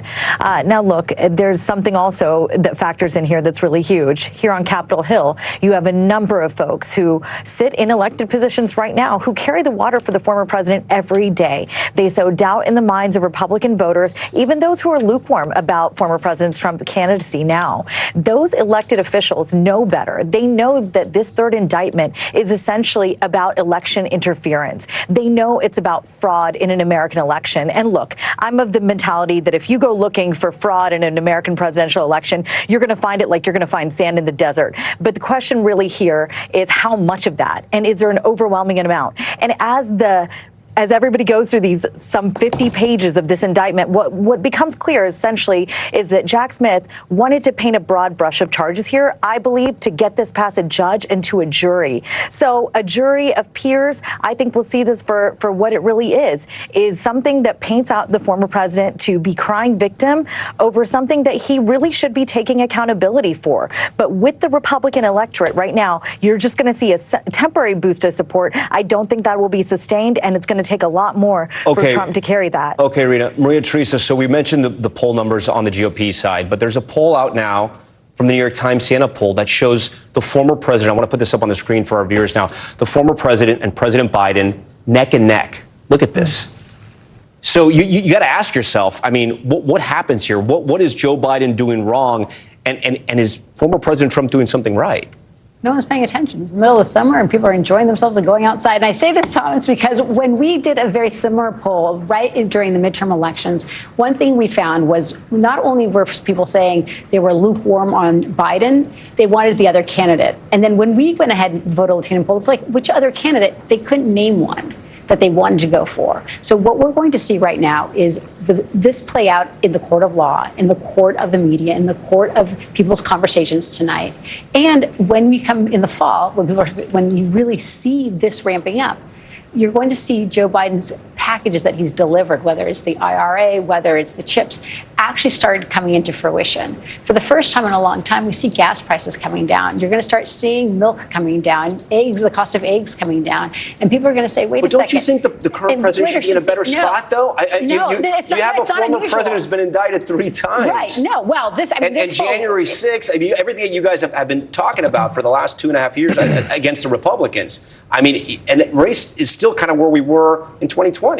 No, because you saw what happened in 2022 when the red wave didn't materialize. I would be very cautious with all these polls, and a large part is because the folks that are paying attention right now are the ones that are the political insiders. They're the ones that understand. Yeah. This poll right now that we're seeing was taken before this latest indictment, but I do want to say the fact that we saw Pence come out so strongly against his former boss means that the gloves are off. The fact that Will Hurd was on your air saying that, speaking the truth of what is wrong with Donald Trump and what it means for the country, also means the gloves are off. So it's not only Chris Christie that was out talking about, now you see Pence. What I would look very closely at is, what is DeSantis saying? What is Nikki Haley saying? Is this an opportunity for them to break ground, break the fever of Donald Trump, so that they can actually be seen as possibly the person to fill that vacuum? Hogan, detach yourself from the former president if you can for a minute, if you can do that. And tell me, what are the other Republicans doing wrong, in your opinion? Well, look, I've said on your show before, they're all running in the I'm Trump's policies without his personality lane. That's a crowded field to be in. It's very difficult to attack a former president of the United States who is quite popular in the Republican Party and has a record of success while being president of the United States, and then somehow maintain those votes. Don't forget, Chris Christie executed probably the best murder-suicide in the history of presidential politics on a debate stage, where he called out someone and got them to kind of acquiesce and do exactly what Chris Christie told the crowd he was going to do. But Chris Christie didn't pick up those votes. He just took out a former candidate as well. Yeah. So the same thing applies here. You can't go after Trump and hurt him mortally. If you fatally wound him, the MAGA base, 30% of whom will not vote for anybody else, they're not going to come to your side. Yeah. So I think a lot of them are waiting for these indictments. They're waiting for the legal process to knock Trump down a peg. It's just not happening right now, Hogan, and they may run out of time. Yeah, since you know this, how will the president, give me the theory here, how will the president serve as a defendant in criminal court, federal criminal court, while also campaigning? How will that look? Will he campaign in those states while he's, listening to testimony? Again, no inside information here. I can just go by history. I mean, the fact is, the last time he had an indictment, he turned it into a campaign rally with a stop off at a courtroom. I mean, that's the way he kind of does things. And if his lawyers are worth their salt at all, chances are they can file motion after motion to do whatever they can to push this thing past the election. And once it gets within a certain window, obviously the political ramifications of this won't be felt in any form or fashion. So we've got a long way to go. But I'm sure there's some political maneuvers out there by attorneys who understand how this can be dragged out, and they're going to work to do that. Maria Teresa, President Biden has really stayed away from this. They really haven't talked about this because they want to say the Department of Justice is doing this independently. I do want to ask you, at what point does this turn political for President Biden? Well, I think that the Department of Justice is doing it independently, and I think that he's actually done exactly what Trump failed to do when he was president.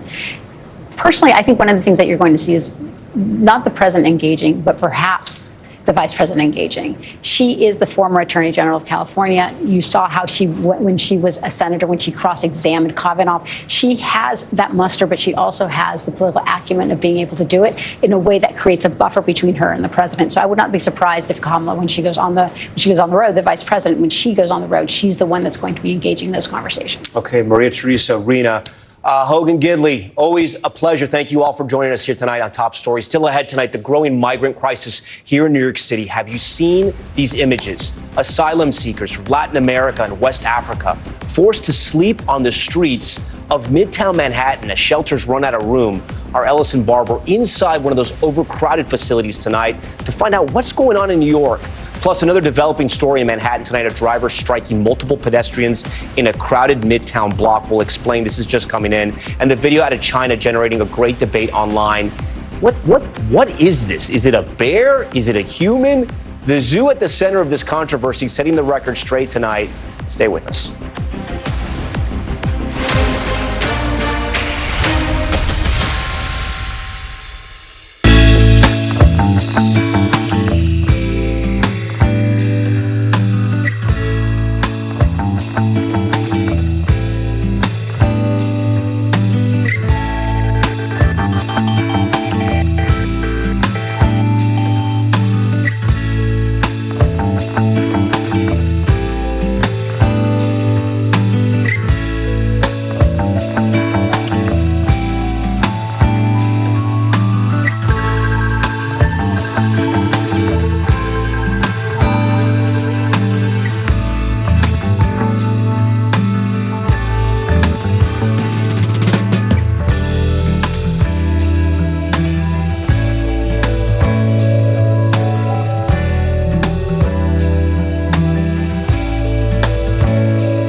Welcome back. We want to turn now to the migrant crisis in New York City. Men, women, and children continue to seek refuge, but the mayor says the city is out of space. What's happening? This was told to migrants to be a sanctuary city. NBC's Ellison Barber was granted access to Roosevelt Hotel, a shelter that officials say is so full, they're now forcing dozens of these migrants to sleep outside on the sidewalk as they wait to be processed. Tonight in the heart of New York City, a few blocks from Broadway's brightest lights, people seeking asylum are crammed together, sharing what food they have and waiting, hoping they'll be able to get a bed inside the historic Roosevelt Hotel turned shelter. A lot of the people here we've been speaking to say they have been waiting for days trying to get information about whether or not there's a bed or someplace for them to stay in this shelter here that is supposed to be for people seeking asylum. But right now, they tell us really the only information they have is what's written on this board here, this dry erase board saying that they are currently at capacity. Tickets, save your place in line, and there will be updates at 3, 6, and 9 p.m. Most tell us they've been sleeping on the sidewalk for days. Bits of cardboard, the only relief from the dirt and grit of concrete. Jose has spent more hours than he can count waiting to be processed. He was a pharmacist in Venezuela, but says the country's political and economic turmoil forced him to flee. If you already have a trial date, why are they making you sleep out here instead of inside? No sé. The mayor's office says more than 95,600 asylum seekers have come through the city's intake system since last spring. It's not going to get any better. From this moment on, it's downhill. There is no more room. And Mayor Eric Adams says the city doesn't have the resources to keep up with the demand. We have to figure out how we're going to localize the inevitable that there's no more room indoors. We spoke to migrants who say word about the Big Apple traveled fast. Family and friends told them New York City is a place that will try to house them. Do you have hope that a solution will come quickly? Yeah, I hope so. Miguel traveled for 18 days, making his way from Cuba to Mexico and eventually New York City. He says a friend bought him a plane ticket to New York after he was processed at the southern border. The situation was getting worse and worse, so it was time to leave. Like it's happening in all Latin America. Some advocates say this overflow is by design, that Mayor Adams is trying to send a message that traveling to New York will not be the American dream these asylum seekers are looking for. What we've been experiencing for several months now since they opened up the respite sites is inhumane treatment and people that are coming here for help and being blamed for a system that has been in shambles since before the migrants got here. But the deputy mayor of Health and Human Services says that is far from true. I've been so proud of the fact that we've been able to take care of over 100,000 people on top of the system that we have already, and no one has had to wait in the ways that they're waiting now. We're the good guys. We are the ones that are standing in the gap of what I feel is a national issue and should have a national solution. Over the last year, the city has opened 194 sites for migrants, including 13 large-scale humanitarian relief centers. They say they're currently housing over 56,000 asylum seekers. We were granted access to the hotel turned arrival center. So inside this hotel, this is the first place where people who are seeking asylum are processed in New York City. Officials with the city, they tell us it is hundreds of people coming in to this room every single day. It was closed for years, but the city opened it as this crisis got worse. We have met people seeking asylum from Venezuela, Cuba, West Africa, the Congo, the Middle East. Once they're inside, this is a place where they can sleep. One thing that has been striking, seeing people inside as well as outside, is that outside, everyone we've seen, they're adults, mostly men. That's because the city says they have been able to shelter every single family and child who have come seeking asylum. And this right here, all of these playpens for kids, it's a reminder of that. The people we're seeing inside, we are seeing more families, more children who are here waiting for their and their families' claims to be processed. As for Miguel, he says he will wait. Many people died along the way. I made it through, so I guess I can't give up. Ellison Barber joins us tonight outside the Roosevelt Hotel, whereas if you're not familiar with New York City, is right next to Grand Central. Ellison, we've been hearing officials asking the federal government for months now, what is it exactly they want and what will help the situation? And I think you bring up a really good point here in the report, which is that the mayor is doing this to get the attention of the federal government. Yeah, I mean, in some ways, look, Mayor Adams says in the immediate future, a start to help this process would be for Congress to expedite authorization so people seeking asylum in New York can work for a set period of time. But speaking with the deputy mayor, she says the issues here are incredibly complex. They say they're looking at the situation. They know this is not the best New York can do. This is not the best the United States can do. But they say they don't have the totality of resources available to deal with this problem on their own. They say it's not just about rooms. They say they need to provide health care, mental health service for people seeking asylum, and they claim they don't have enough to do it. But advocates, they tell us they feel like that's a cop-out, that New York can do more, and instead they feel like the Democratic mayor is trying to make a statement so the federal government will step up and do more. Tom? Okay, Ellison Barber for us. Ellison, we appreciate all your reporting, you and your team. When we come back, the alleged Gilgo Beach serial killer in court, the man accused of killing at least 3 women on Long Island, appearing before a judge. What prosecutors revealed about the evidence and the photos we have from inside his home. That's next.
All right, we're back now with Top Stories newsfeed, and we begin with breaking news right here in New York City. Police say a driver apparently fleeing a traffic stop drove into a group of pedestrians near New York City's Grand Central Station. Again, that's exactly where Ellison was just reporting from. At least 10 people hurt, including children as young as 5 years old. They are expected to be okay.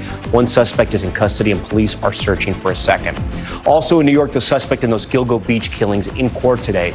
59-year-old Rex Heuermann remaining silent as he stood accused of murdering 3 young women over a decade ago on Long Island. Today, the prosecution says they turned over 4 hard drives filled with evidence to his lawyers, including DNA reports. Heuermann is also the main suspect in a 4th murder. He has denied the allegations and is currently being held without bail. A massive wildfire in California has now spread into Nevada. New video shows the York fire creating a whirl, a fire whirl, if you will, a potentially dangerous natural phenomenon created by intense heat and hot winds. Look at that. The fire has now burned 80,000 acres. It's the largest fire currently burning in the state. Strong winds and intense heat in Southern California only feeding those flames. And overseas, a zoo in eastern China is refuting claims that one of its bears is a human in a costume. This is somewhat of a bizarre story, but the video has gone viral. It's of a Malaysian sun bear at the zoo, many questioning if it was a human in disguise. Now, due to the way it was standing and the way its fur was folding, well, experts telling NBC News the zoo is telling the truth. You should Google images of this bear too. I know I did. That, in fact, is a sun bear. Okay, coming up next, we switch gears. Killed for voguing, a man fatally stabbed at a Brooklyn gas station where he was dancing to Beyonce music with his friends. The hunt tonight for his killer as police launch a hate crime investigation. We'll explain it all. Stay with us.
Now to the fatal New York City stabbing that's being investigated as a potential hate crime.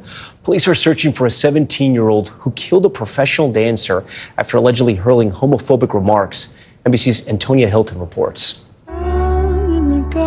O'Shea Sibley was living out his dreams in New York City as a talented dancer working with Alvin Ailey and performing in the underground voguing scene. Now, friends are struggling to make sense of a sudden loss. It seemed very surreal. I'm still kind of in disbelief. Witnesses say late Saturday night, the 28-year-old was dancing to Beyonce music with friends outside of this gas station in Brooklyn when a group of men approached, shouting anti-LGBTQ slurs, demanding they stop dancing. It escalated. Then police say a man pulled out a knife and stabbed him. Sibley's close friend, Otis Pena, was there. He posted this video to Facebook, describing the horrific scene. I had to run to him and hold his wound as blood is dripping on my hands, as blood is on my clothes. Police say they are now searching for a 17-year-old suspect and investigating the incident as a possible hate crime. For months now, LGBTQ people have been warning of an increase in threats and attacks. There have been more than 350 incidents of anti-LGBTQ harassment, vandalism, and assault since June of 2022. Do you think some queer New Yorkers are going to start pulling back bits of who they are or not expressing themselves fully now? I think that's one of my biggest fears, is that we'll see people closeting themselves. Like, we've done so much work to be out loud and proud and be who we are. O'Shea's close friend and fellow choreographer Kamar Jewell says change needs to happen. People are literally dying because you are taking away our rights. And when you take away our rights, you are non-verbally communicating to people that we don't matter. Beyonce has now paid him tribute, writing on her website, "Rest in power, O'Shea Sibley." His friends tell me that they're deeply appreciative of this because he lost his life on the very same night that she was here in the New York City area performing for the Renaissance Tour, a tour that she has made clear has been inspired by the LGBTQ community and their contributions to her music and performance style. Tom. An incredibly sad incident. Okay, Antonio, we thank you for that, and we'll be right back. Stay with us.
tell you, 88 miles per hour! And that, of course, was the cult classic Back to the Future. Now, almost 40 years after it was first released, Marty McFly and Doc Brown are taking on a new life, this time on Broadway. To find Broadway's newest show, buckle up and get ready to go 88 miles per hour back in time. The newest installment of the Back to the Future franchise is now on the Great White Way, complete with the traveling DeLorean, Doc, Marty, his mom, and of course, Biff.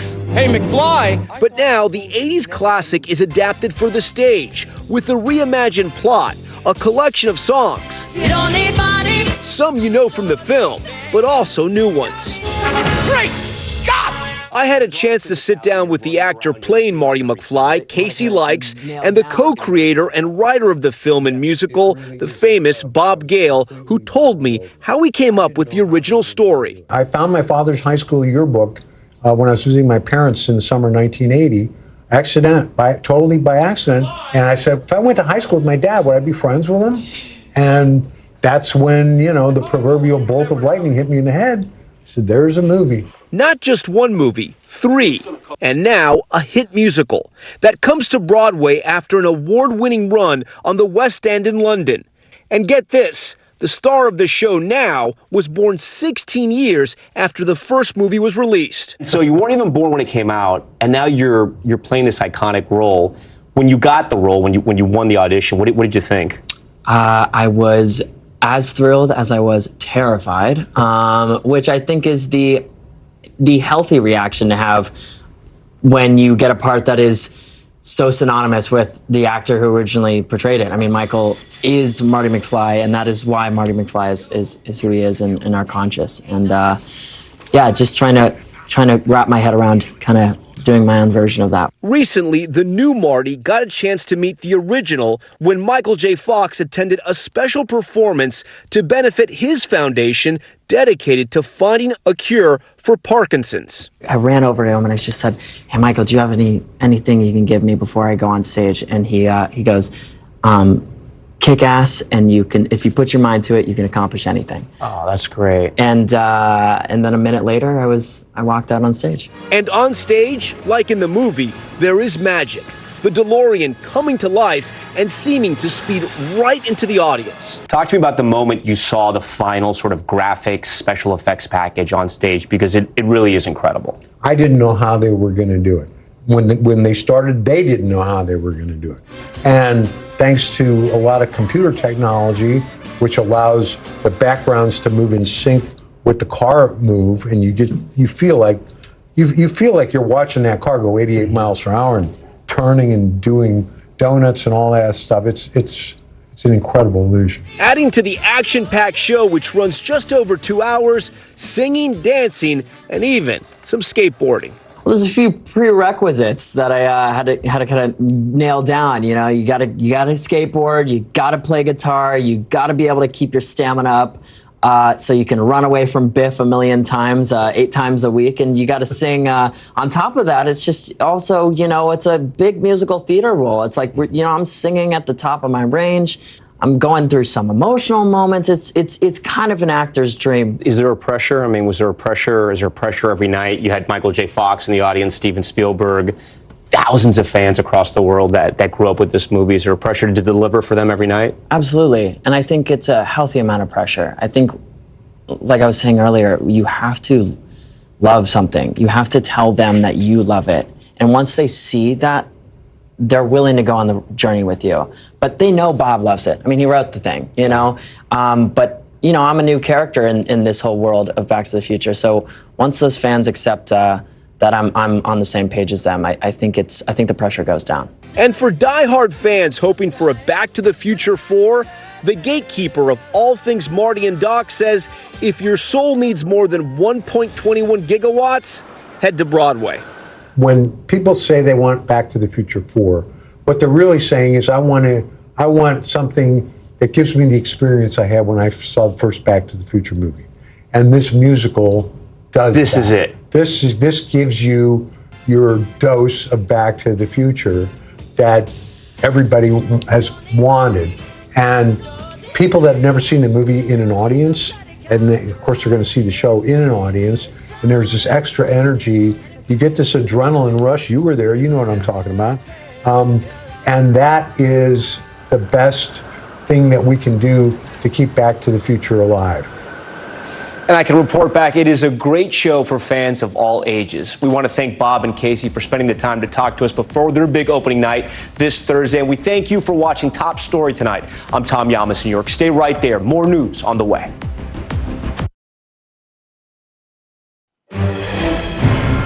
And tonight, conspiracy to defraud the United States. That's one of 4 new federal counts former President Donald Trump has just been charged with. And this is now the 3rd time the former president has been indicted, the 2nd time by the same special prosecutor who the former president has been attacking online, calling deranged and insisting that all of these cases against him are politically motivated witch hunts. Now, this latest indictment is in relation to Trump's alleged role in 2020 election interference, and it is a 45-page indictment, and in it, the government lays out some of their case for those 4 counts: conspiracy to obstruct an official proceeding, conspiracy to defraud the United States, obstruction and attempt to obstruct an official proceeding, and conspiracy against rights. We're going to get into all of that and what those mean in just a moment, but here's what Special Counsel Jack Smith said today, moments after the indictment was unsealed. The attack on our nation's capital on January 6th, 2021 was an unprecedented assault on the seat of American democracy. As described in the indictment, it was fueled by lies. Lies by the defendant targeted at obstructing a bedrock function of the U.S. government, the nation's process of collecting, counting, and certifying the results of the presidential election.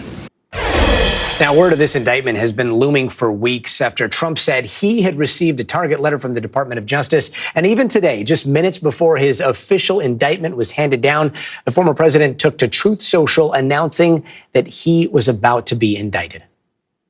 And let's bring in NBC senior Washington correspondent Hallie Jackson. Hallie, Attorney General Merrick Garland is calling this the largest investigation in our history. Let's take a quick listen. Career men and women of the Justice Department engaged in what has become the largest investigation in our history. Mr. Smith and his team of experienced principal career agents and prosecutors have followed the facts and the law wherever they lead. Now, Hallie, I've been watching you live on television, reading through this indictment, making some analysis. What are your biggest takeaways from this 45-page indictment here? Well, I think if there is one that I hope sticks with people, or that people are wondering what should stick with them, there would be one takeaway here. And Gotti, that is the sort of basis that connects all of these different strings. I think listen, I live and breathe this all the time here in Washington. We talk about fake electors. We talk about the Capitol attack. We talk about various pieces of what's reflected in this indictment, which I think can be shorthand that sometimes, isn't so relevant to folks at home. But here's what I would say. The connective tissue for all of this is the lies that Donald Trump pushed about the 2020 election. And they are lies, as this indictment very clearly lays out. There had been this question, there had been this discussion of, well, what was the former president's intent when he made these claims that turned out not to be true, that the election was stolen? He said that again and again. It turns out this indictment lays out he was told over and over and over, in some cases directly, as the indictment says, that what he was saying was not true, that there was no widespread fraud in the election, that he acknowledged that, and yet he persisted in the lie that is the sort of foundation of this claim that, in fact, the 2020 election had been taken from him illegitimately. Again, that wasn't the case. That wasn't true. There was no evidence of widespread fraud. That, to me, I think it's laid out fairly early on in this 45-page indictment. I think it's on page 7 or page 8. And that is the foundation through which is the lens for everything else to be seen here, Gotti.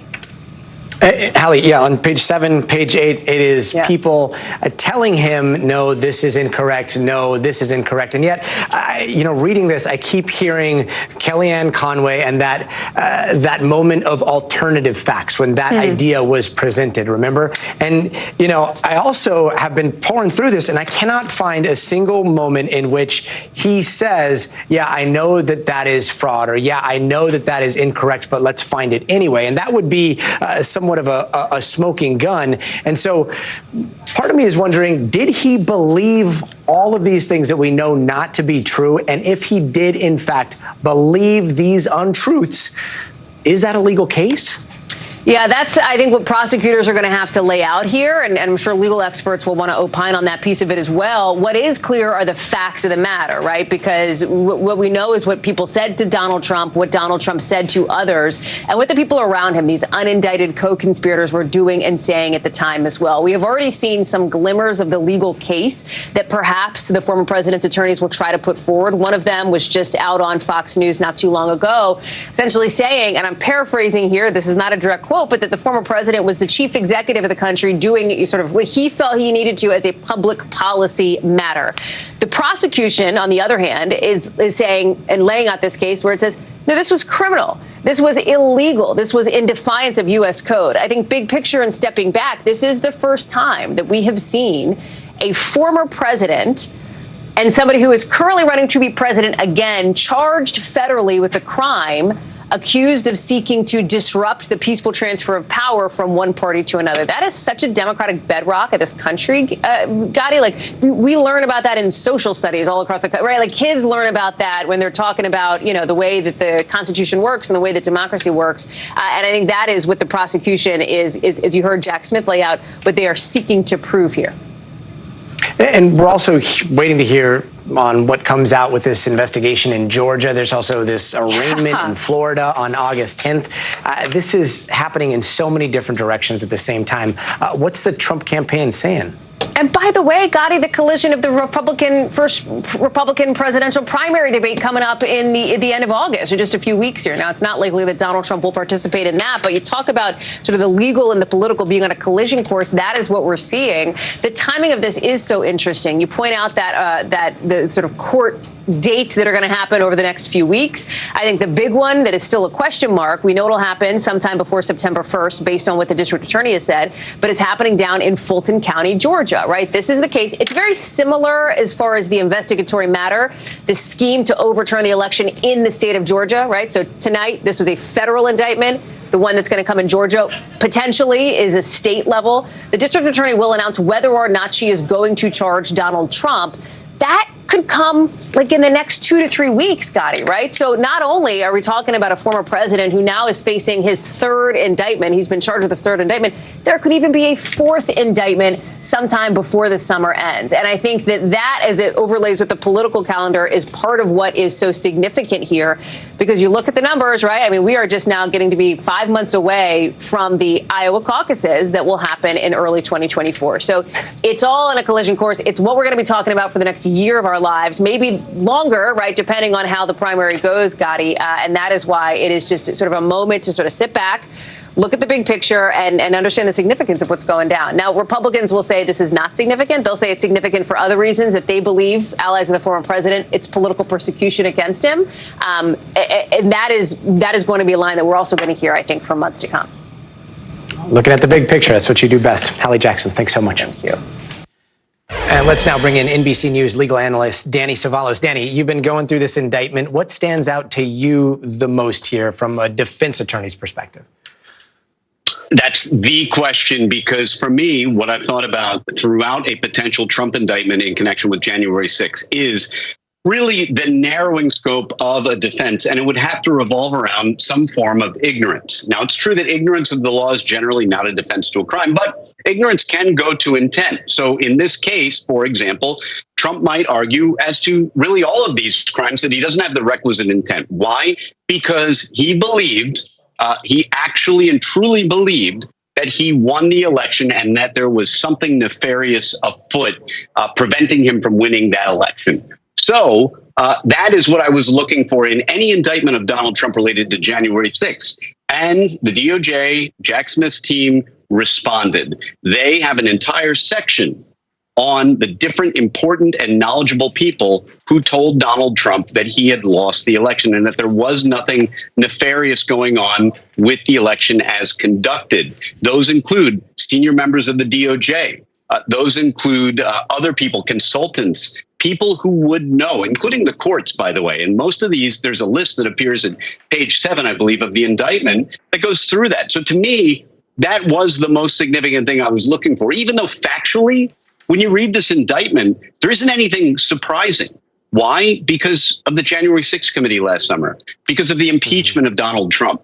Much of the facts in here, we had some awareness of. And certainly by last year, when the January 6th committee did their investigation, much of this has already been out there. So not a lot in the way of surprises. Maybe if there's any surprise, it's that there are named unindicted co-conspirators who are actually, I should say, not named, but that they were not charged, which represents or tells me that that Jack Smith's team wants to keep this simple. They want to go after the target.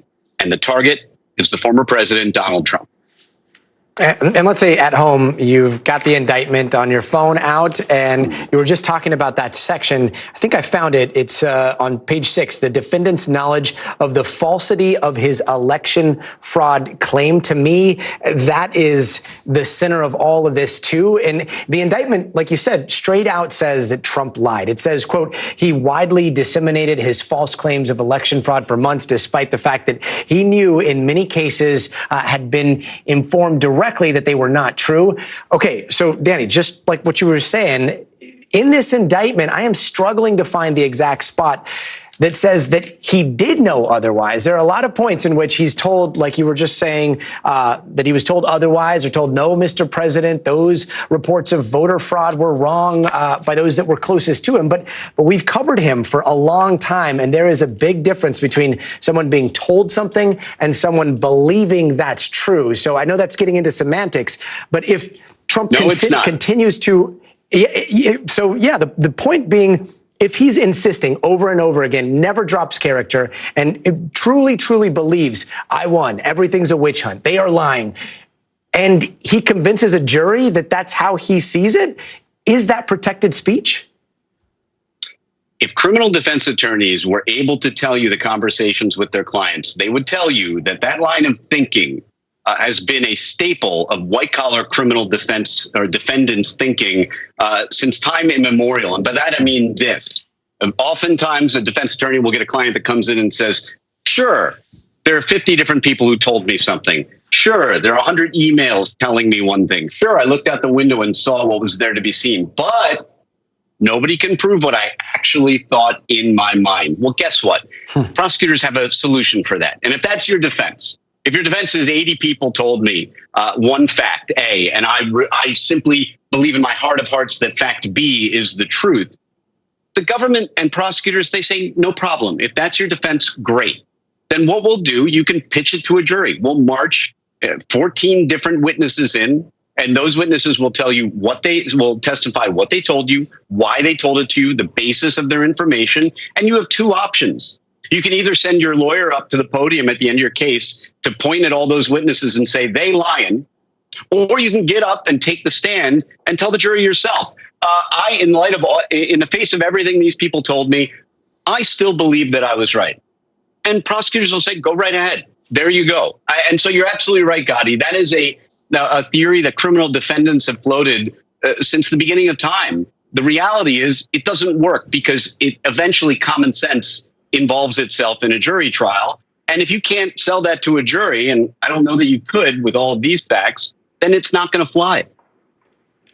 One more very ignorant question, but the thing that may be different this time is that in this world of alternative facts, there was so much disinformation and so many fake news articles that were out there talking about this fraud. And so I'm wondering, from a defense perspective, if those things started to be introduced into a case and then all of a sudden you just had fake news article, hey, see, look, this news article said this, and then they have to spend time going back and explaining the reporting behind that and who was involved. And it's just time. It seems like a big time suck, and it seems like such a clear way to confuse a jury or to at least cloud the courtroom.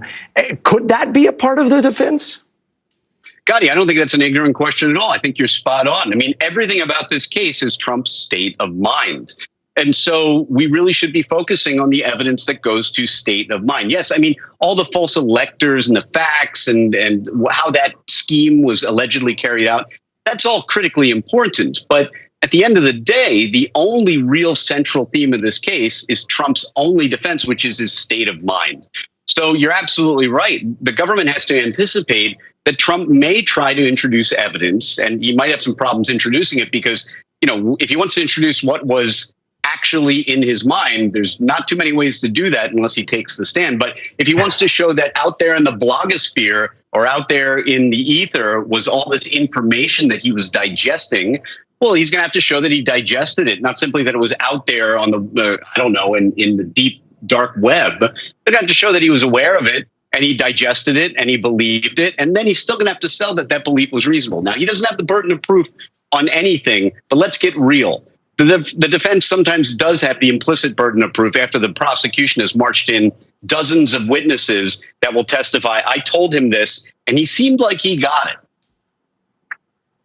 I can foresee a future in which a lot of all caps tweets are going to be introduced into evidence. Danny Savalos, thank you so much, brother. And there were a few times President Trump made false statements and allegations about the 2020 election in the days, months, and years following the election. Here's just a few. This is a fraud on the American public. This is an embarrassment to our country. We were getting ready to win this election. Frankly, we did win this election. We were winning in all the key locations by a lot, actually. And then our numbers started miraculously getting whittled away in secret. It's a very tough period of time. There's never been a time like this where such a thing happened, where they could take it away from all of us, from me, from you, from our country. This was a fraudulent election. They rigged the presidential election of 2020. We're not going to allow them to rig the presidential election of 2024. And that last clip was literally from just a few days ago. And during those speeches, especially in the last few months, Trump has taken a lot of swings at President Joe Biden, calling him crooked, saying that he has weaponized the Justice Department. So we want to check in with NBC's Mike Mimley on what the president's reaction might be. And Mike, man, I got to start with this. On this contentious and historic day, did Joe Biden go see Oppenheimer at the movies with his wife? Gotti, he's sitting in the 7th row of the theater as we speak right now, watching that movie. It's really remarkable, such a split-screen moment. Just really jarring how ordinary what the president is up to tonight, dinner and a movie on this extraordinary night. But I'll tell you why it's interesting. The White House, as they're doing what they've done throughout so many of these legal issues, not just involving the former president, but involving the president himself and members of his family, has been a strict no comment policy. They want to make it clear that there is no comment. There is a firewall between what this president is doing and what his Justice Department, what the special counsel is doing. They don't want to play into Republican attacks that he is perhaps trying to use the Justice Department to go after political opponents. But it is interesting that as the campaign and the White House is yet again today saying they have no comment on this indictment tonight, we might have a chance as the president leaves the theater, that he's with the press pool right now, to take a shouted question, to maybe answer that question. But they went ahead with the plan for the president to go out and be having this ordinary night on this extraordinary night. He is on vacation throughout this week, Gotti, and so it won't be as we see at the White House where there are multiple opportunities to get these questions to the president. But tonight is certainly a prime opportunity, and we'll see if he does take a question as the night goes on. Yeah, shouting questions at date night. It is so weird. So much of the rhetoric that's been coming from Trump and basically the entire GOP playing field at this point is that this is all a distraction from the investigation into Hunter Biden, the president's son. I know that they've been saying no comment on Trump. They've also kind of been saying no comment on that as well, right? Yeah, that's right. Even as it was just last week, I was standing outside the courthouse in Delaware where his son was going through that attempt to finalize a plea agreement, of course, with the U.S. attorney in the state of Delaware. And the White House at the time was issuing the same comment they issued when the plea agreement had been first announced, which is that the president is viewing this solely as a father, that he supports his son, that he's proud of his son. Now, his son, of course, was in the headlines again yesterday as a former business associate of his testified before a House committee, one of those Republican-led committees that is going through multiple investigations into various aspects of both the president and his son and his business dealings. And again, the White House responded pretty forcefully to what was coming out of that hearing, which was that Democrats saying that this effort to once again try to smear the president by bringing in his son, associates of his son, was unsuccessful, that the witness in that case, Devin Archer, only proved what the White House has been contending, which is that his father, the president, has not been involved in his son's business activities. But you're going to see this, right? You're going to see Republicans doing everything they can to try to muddy the waters and to try to draw a linkage between what's happening with the former president and what's happening with the president. So just looking back here, didn't Biden run on taking on Trump and January 6th specifically? I remember so many ads where that was featured extremely prominently. Do you think that we may at any point here see Biden tackle any of this directly? Well, I think that's what's so interesting about the non-response today to this indictment to the non-response to the previous indictment, which of course had to do with the former president's handling of classified material. They may be the same, but they're very different in this respect.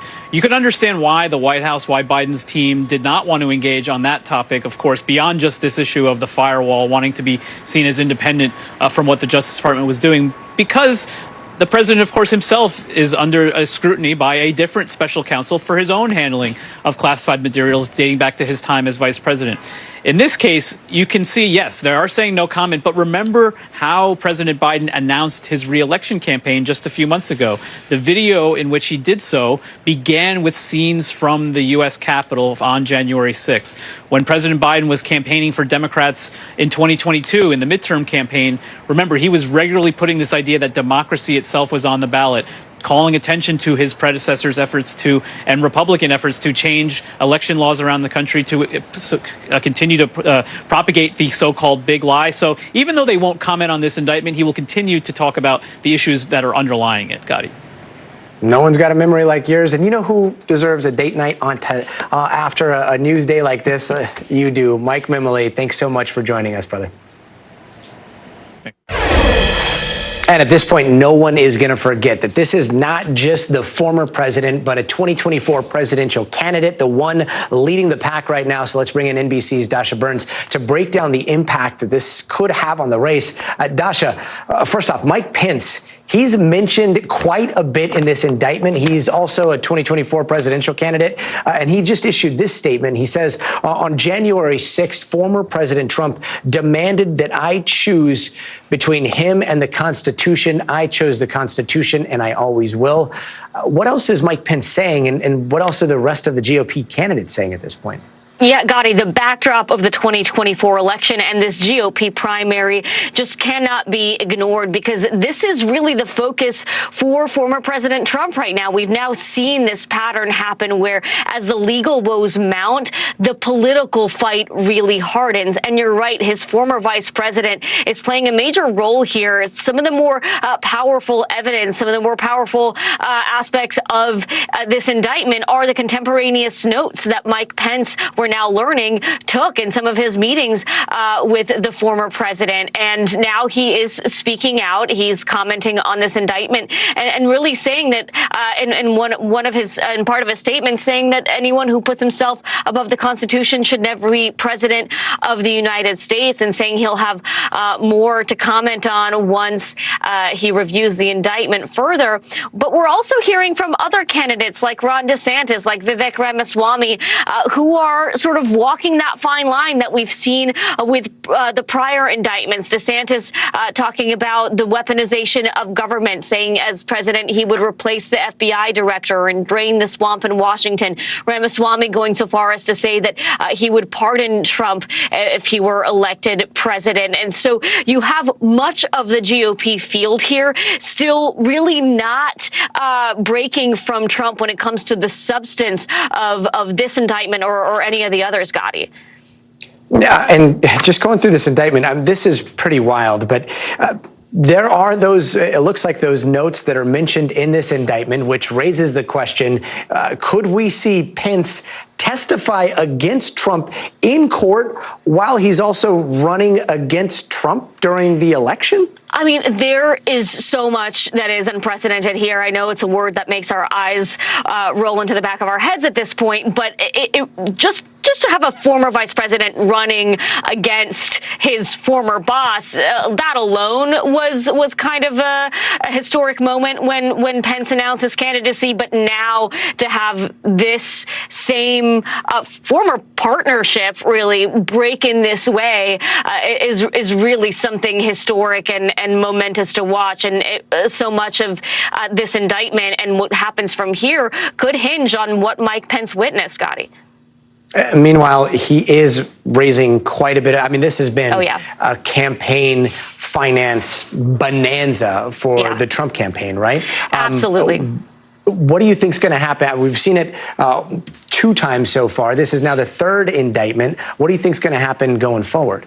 Well, we've already today seen fundraising emails. We're, likely going to see more of those. This is a moment where, while his lawyers are fighting that legal battle, he's really focused on the politics here, and he knows that this is a moment where his supporters really come to his defense. This is where they rally. This is where they come and they donate tonight, and he has done a really good job of messaging this to say, hey, they're not coming after me. They're coming after you, and I am standing in their way. And this is where he is able to really galvanize that support. Though this is the third time, and Gotti, as I talk to voters, I do sense a little bit of that fatigue. But boy, he really does have this uncanny and completely unique connection with voters that is unlike anything we've seen in the political sphere, Gotti. Pasha Burns, thanks so much.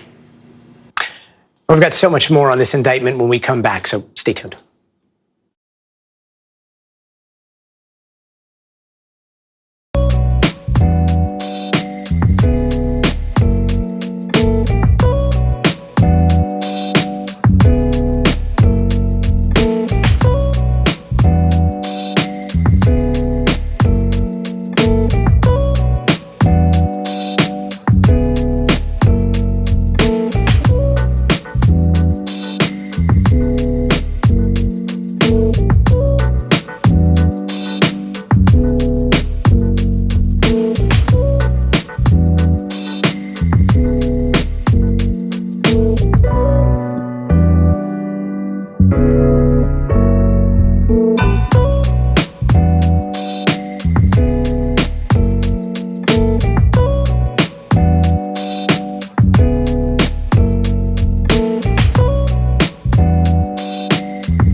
Now is raw.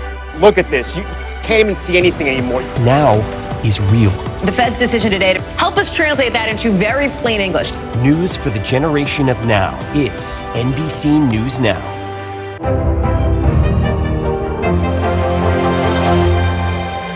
News lives in the now. Look at this. You can't even see anything anymore. Is that good news for us? You gotta see this. News for the generation of now is NBC News Now.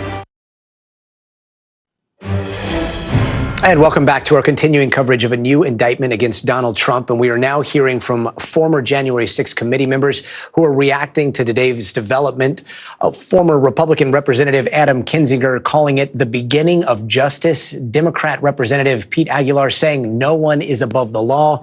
Now, it's important to note, though, that this indictment is not charging Trump with inciting the January 6th insurrection, instead saying he basically exploited it. But let's take a look back at some of what he actually said that day. Never give up. We will never concede. It doesn't happen. You don't concede when there's theft involved. Our country has had enough. We will not take it anymore. And that's what this is all about. And to use a favorite term that all of you people really came up with, we will stop the steal.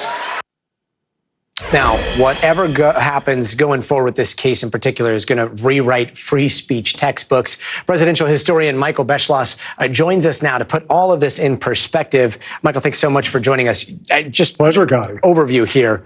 What are your thoughts on today?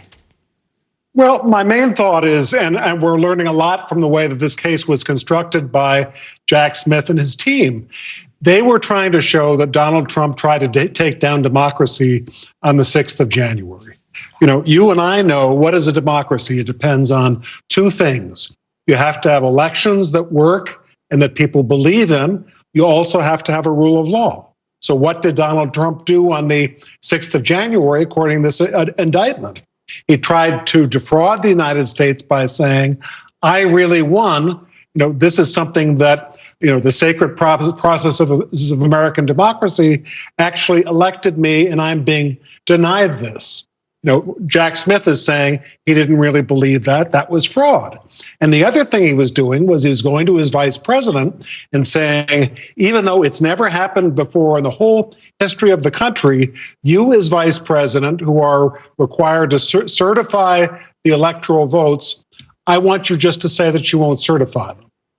Now, if the United States, if a grand jury, when this trial is held, doesn't say that presidents are not allowed to do those things, then we're not going to have elections. We're not going to have a rule of law. We're not going to have a democracy. That's what's at stake here, Gotti.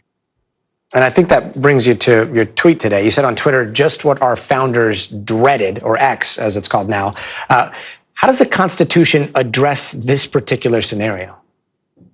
Well, what the Constitution does is it says, if presidents misbehave, and of these indictments we've seen so far, here's the first indictment of Trump for something that he did, within his leadership as president.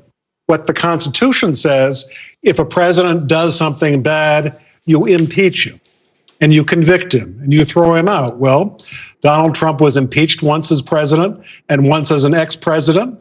It had about the same effect as a snowflake falling on the Potomac in the wintertime. Donald Trump is back at his own old stand. He's essentially saying the Constitution cannot stop me, and he's absolutely right. So that's why this trial is so important. And let's just remember real quick the qualifications to run for president. There are no charges, not even a conviction that would force Trump to drop out of the race, right? Well, there is some legal thought that a president who has been proven to have waged an insurrection or sedition in the way that Jefferson Davis did, who was not a president, but the president of the so-called Confederacy, which was not a real country, but someone who did that, as other Confederates did, cannot serve in the federal government. So let's say that Donald Trump is elected president next year. I guarantee you there will be that legal fight. And then there's the question of what about presidential pardons? If Trump is convicted and if he wins re-election, or if they're in the middle of trial still, what would a presidential pardon do there? Most likely he can pardon himself. He can tell his attorney general, shut down this trial, shut down this case. It's illegal and it's illegitimate. He can do that. That's why I believe that presidents have too much power. And what the founders said is, give presidents power, but make sure you've got a system that makes sure that only presidents of good character who love democracy are going to get elected.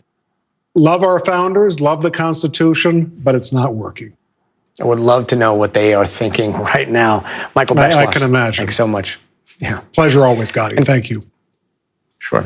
And coming up, firefighters are trying to contain the biggest fire so far this year here in California. But first, you got to see this. I don't know if I love this or I hate it, because the last thing we need today is another argument. But take a look at how this bear is standing. Is that how bears normally stand? Because that looks very much like someone in a bear costume. And over at a zoo in China, people are so confused by sun bears standing up. Look at that. He's just standing there waving at everybody, that they're thinking the same thing. That has to be a human dressed up in a bear costume. But the zoo says, no, really, these are animals, we promise.